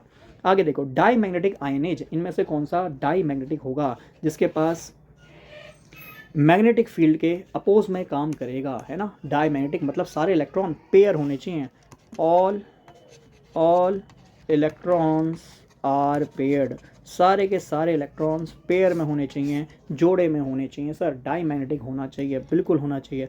कौन होगा, तो सर सिंपल है, जिंक होगा, Zn2+। क्यों होगा, क्योंकि सर जिंक का इलेक्ट्रॉनिक कॉन्फ़िगरेशन Ar3d10 और 4s2 होता है। तो बेटा जी यह 2 इलेक्ट्रॉन दे देगा, ये बन जाएगा Zn2+, और ये कितना बनेगा Ar3d10 और 4s2 मतलब 4s0 2 इलेक्ट्रॉन देने के बाद भी इसके पास डी में 10 इलेक्ट्रॉन हैं, मतलब डी के सारे इलेक्ट्रॉन इसके पेयर्ड हैं, क्योंकि 10 इलेक्ट्रॉन आपने पहले सिंगल सिंगल भरे, देन पेयरिंग करी, तो सारे पेयर्ड इलेक्ट्रॉन हैं, तो ये कैसा हो गया, डायमैग्नेटिक हो गया, प्रति चुंबकीय हो गया, ये चुंबक की तरफ आकर्षित नहीं होगा। अगर ऐसा भी क्वेश्चन पूछ ले कि इनमें से कौन सा आयन चुंबक की तरफ आकर्षित होगा, भैया जो डायमैग्नेटिक होगा वो नहीं हो, पैरामैग्नेटिक हो, जिसको हम अनुचुंबकीय बोलते हैं।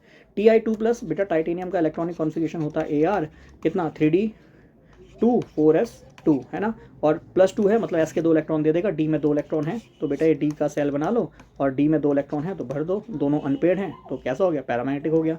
Cu देख लो, Cu का इलेक्ट्रॉनिक कॉन्फ़िगरेशन कितना आएगा बोलो, 2+ है, Ar अभी बताया था ना, कितना 3d9 4s0, 2 इलेक्ट्रॉन दे दिया तो 3d9, देखो 9 इलेक्ट्रॉन होंगे तो एक अनपेड होगा, है ना, तो अब इस बात Cu भी अनपेड है, बट ये सारे पेड है, तो Zn कैसा हो जाएगा, डायमैग्नेटिक हो जाएगा।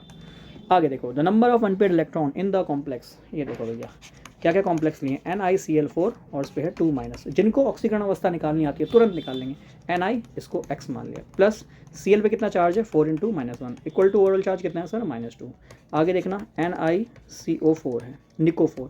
अब सर Ni जिसका निकालना है उसी को पूछ रहा है, तो इसको x माना, Cl 4 है, 4 लिख दिया, एक Cl पे -1 चार्ज होता है, और जो पूरा चार्ज होता है उसको बराबर में लिख दो, तो 4 × -1 -4 इक्वल टू जो प्लस का 4, प्लस के 4 में से 2 गया, कितना बचा सर, प्लस का 2 बचा, तो भैया प्लस का 2 कहीं दिख रहा है, पहले वाले का +2 यहाँ दिख रहा है और यहाँ दिख रहा है, मतलब ये दोनों ऑप्शन तो वैसे ही हटा दिए, आगे वाले का निकालो। Ni जिसका निकालना x मानो, प्लस 4 × CO होता है न्यूट्रल 0, क्या इस पर कोई ओवरऑल चार्ज भी है, नहीं है, तो इक्वल टू में 0, तो x बराबर कितना आ गया 0, तो क्या है 2 and 0, ठीक है। अब कौन कौन से न्यूट्रल होते हैं, जैसे CO हो गया, पानी हो गया, है ना, H2O, इसके अलावा आपका क्या ले लूँ, एमाइन ले लूँ, एमोनिया, है ना, इसके अलावा इथाइलिन डाइमाइन EN ऐसे लिखा होगा, ये होता है CH2NH2, है ना, CH2NH2, ये होता है इथाइलिन डाइमाइन, जिसको हम EN लिखते हैं। तो ये सब न्यूट्रल कहलाए जाते हैं, इन पे कोई चार्ज नहीं होता, न्यूट्रल उदासीन, कोई चार्ज नहीं है, इसलिए 0 लिखा, और वैसे भी ओवरऑल इस पर कोई चार्ज नहीं है, तो इक्वल टू में भी 0, तो x बराबर 0, तो आपने यहाँ पे ऑक्सीडेशन स्टेट निकाल लिया। अच्छा, इसने तो ये पूछा, नंबर ऑफ इलेक्ट्रॉन कितने होंगे, मैंने क्या कर दिया, देखो क्या ऑप्शन बता दिया, मुझे लगता है मुझे रेस्ट की ज़रूरत भी है, और काफ़ी देर हो गई, और कुछ पानी सा पीने का मन भी कर रहा है, ठीक, चले खैर। तो NiCl4 NiCO4, ठीक है, इनका नंबर ऑफ अनपेड इलेक्ट्रॉन निकाल लो, ऑक्सीडेशन स्टेट निकाल ली, अनपेड इलेक्ट्रॉन निकाल लेते हैं। Ni सर Ni है ना, Ni का जो क्या इलेक्ट्रॉनिक कॉन्फ़िगरेशन कितना बना, Ar 3d8 और 4s2 बना, ठीक। अब Ni सर इस वाले केस में +2 में है, तो +2 में भेज दो, तो Ni कितना बनेगा सर, Ar 3d8 और 4s0, ये बनेगा सर, है ना। अब 3d में कितने इलेक्ट्रॉन है, 8 हैं, s में 0 हैं, तो 3d के 8 इलेक्ट्रॉन भर देते हैं। सर हुंस का नियम कहता है इलेक्ट्रॉन पहले सिंगल भरो, तो d में 5 इलेक्ट्रॉन भर दिए, ये छठा, ये 7वां और ये 8वां, 2 कैसे बचे, अनपेड, तो ये बोल रहा है कितने अनपेड हैं, तो यहाँ पे 2 हैं, अगर अनपेड है तो कैसा होगा सर, पैरामैग्नेटिक होगा, ठीक है, 2 अनपेड हैं, n बराबर 2 है।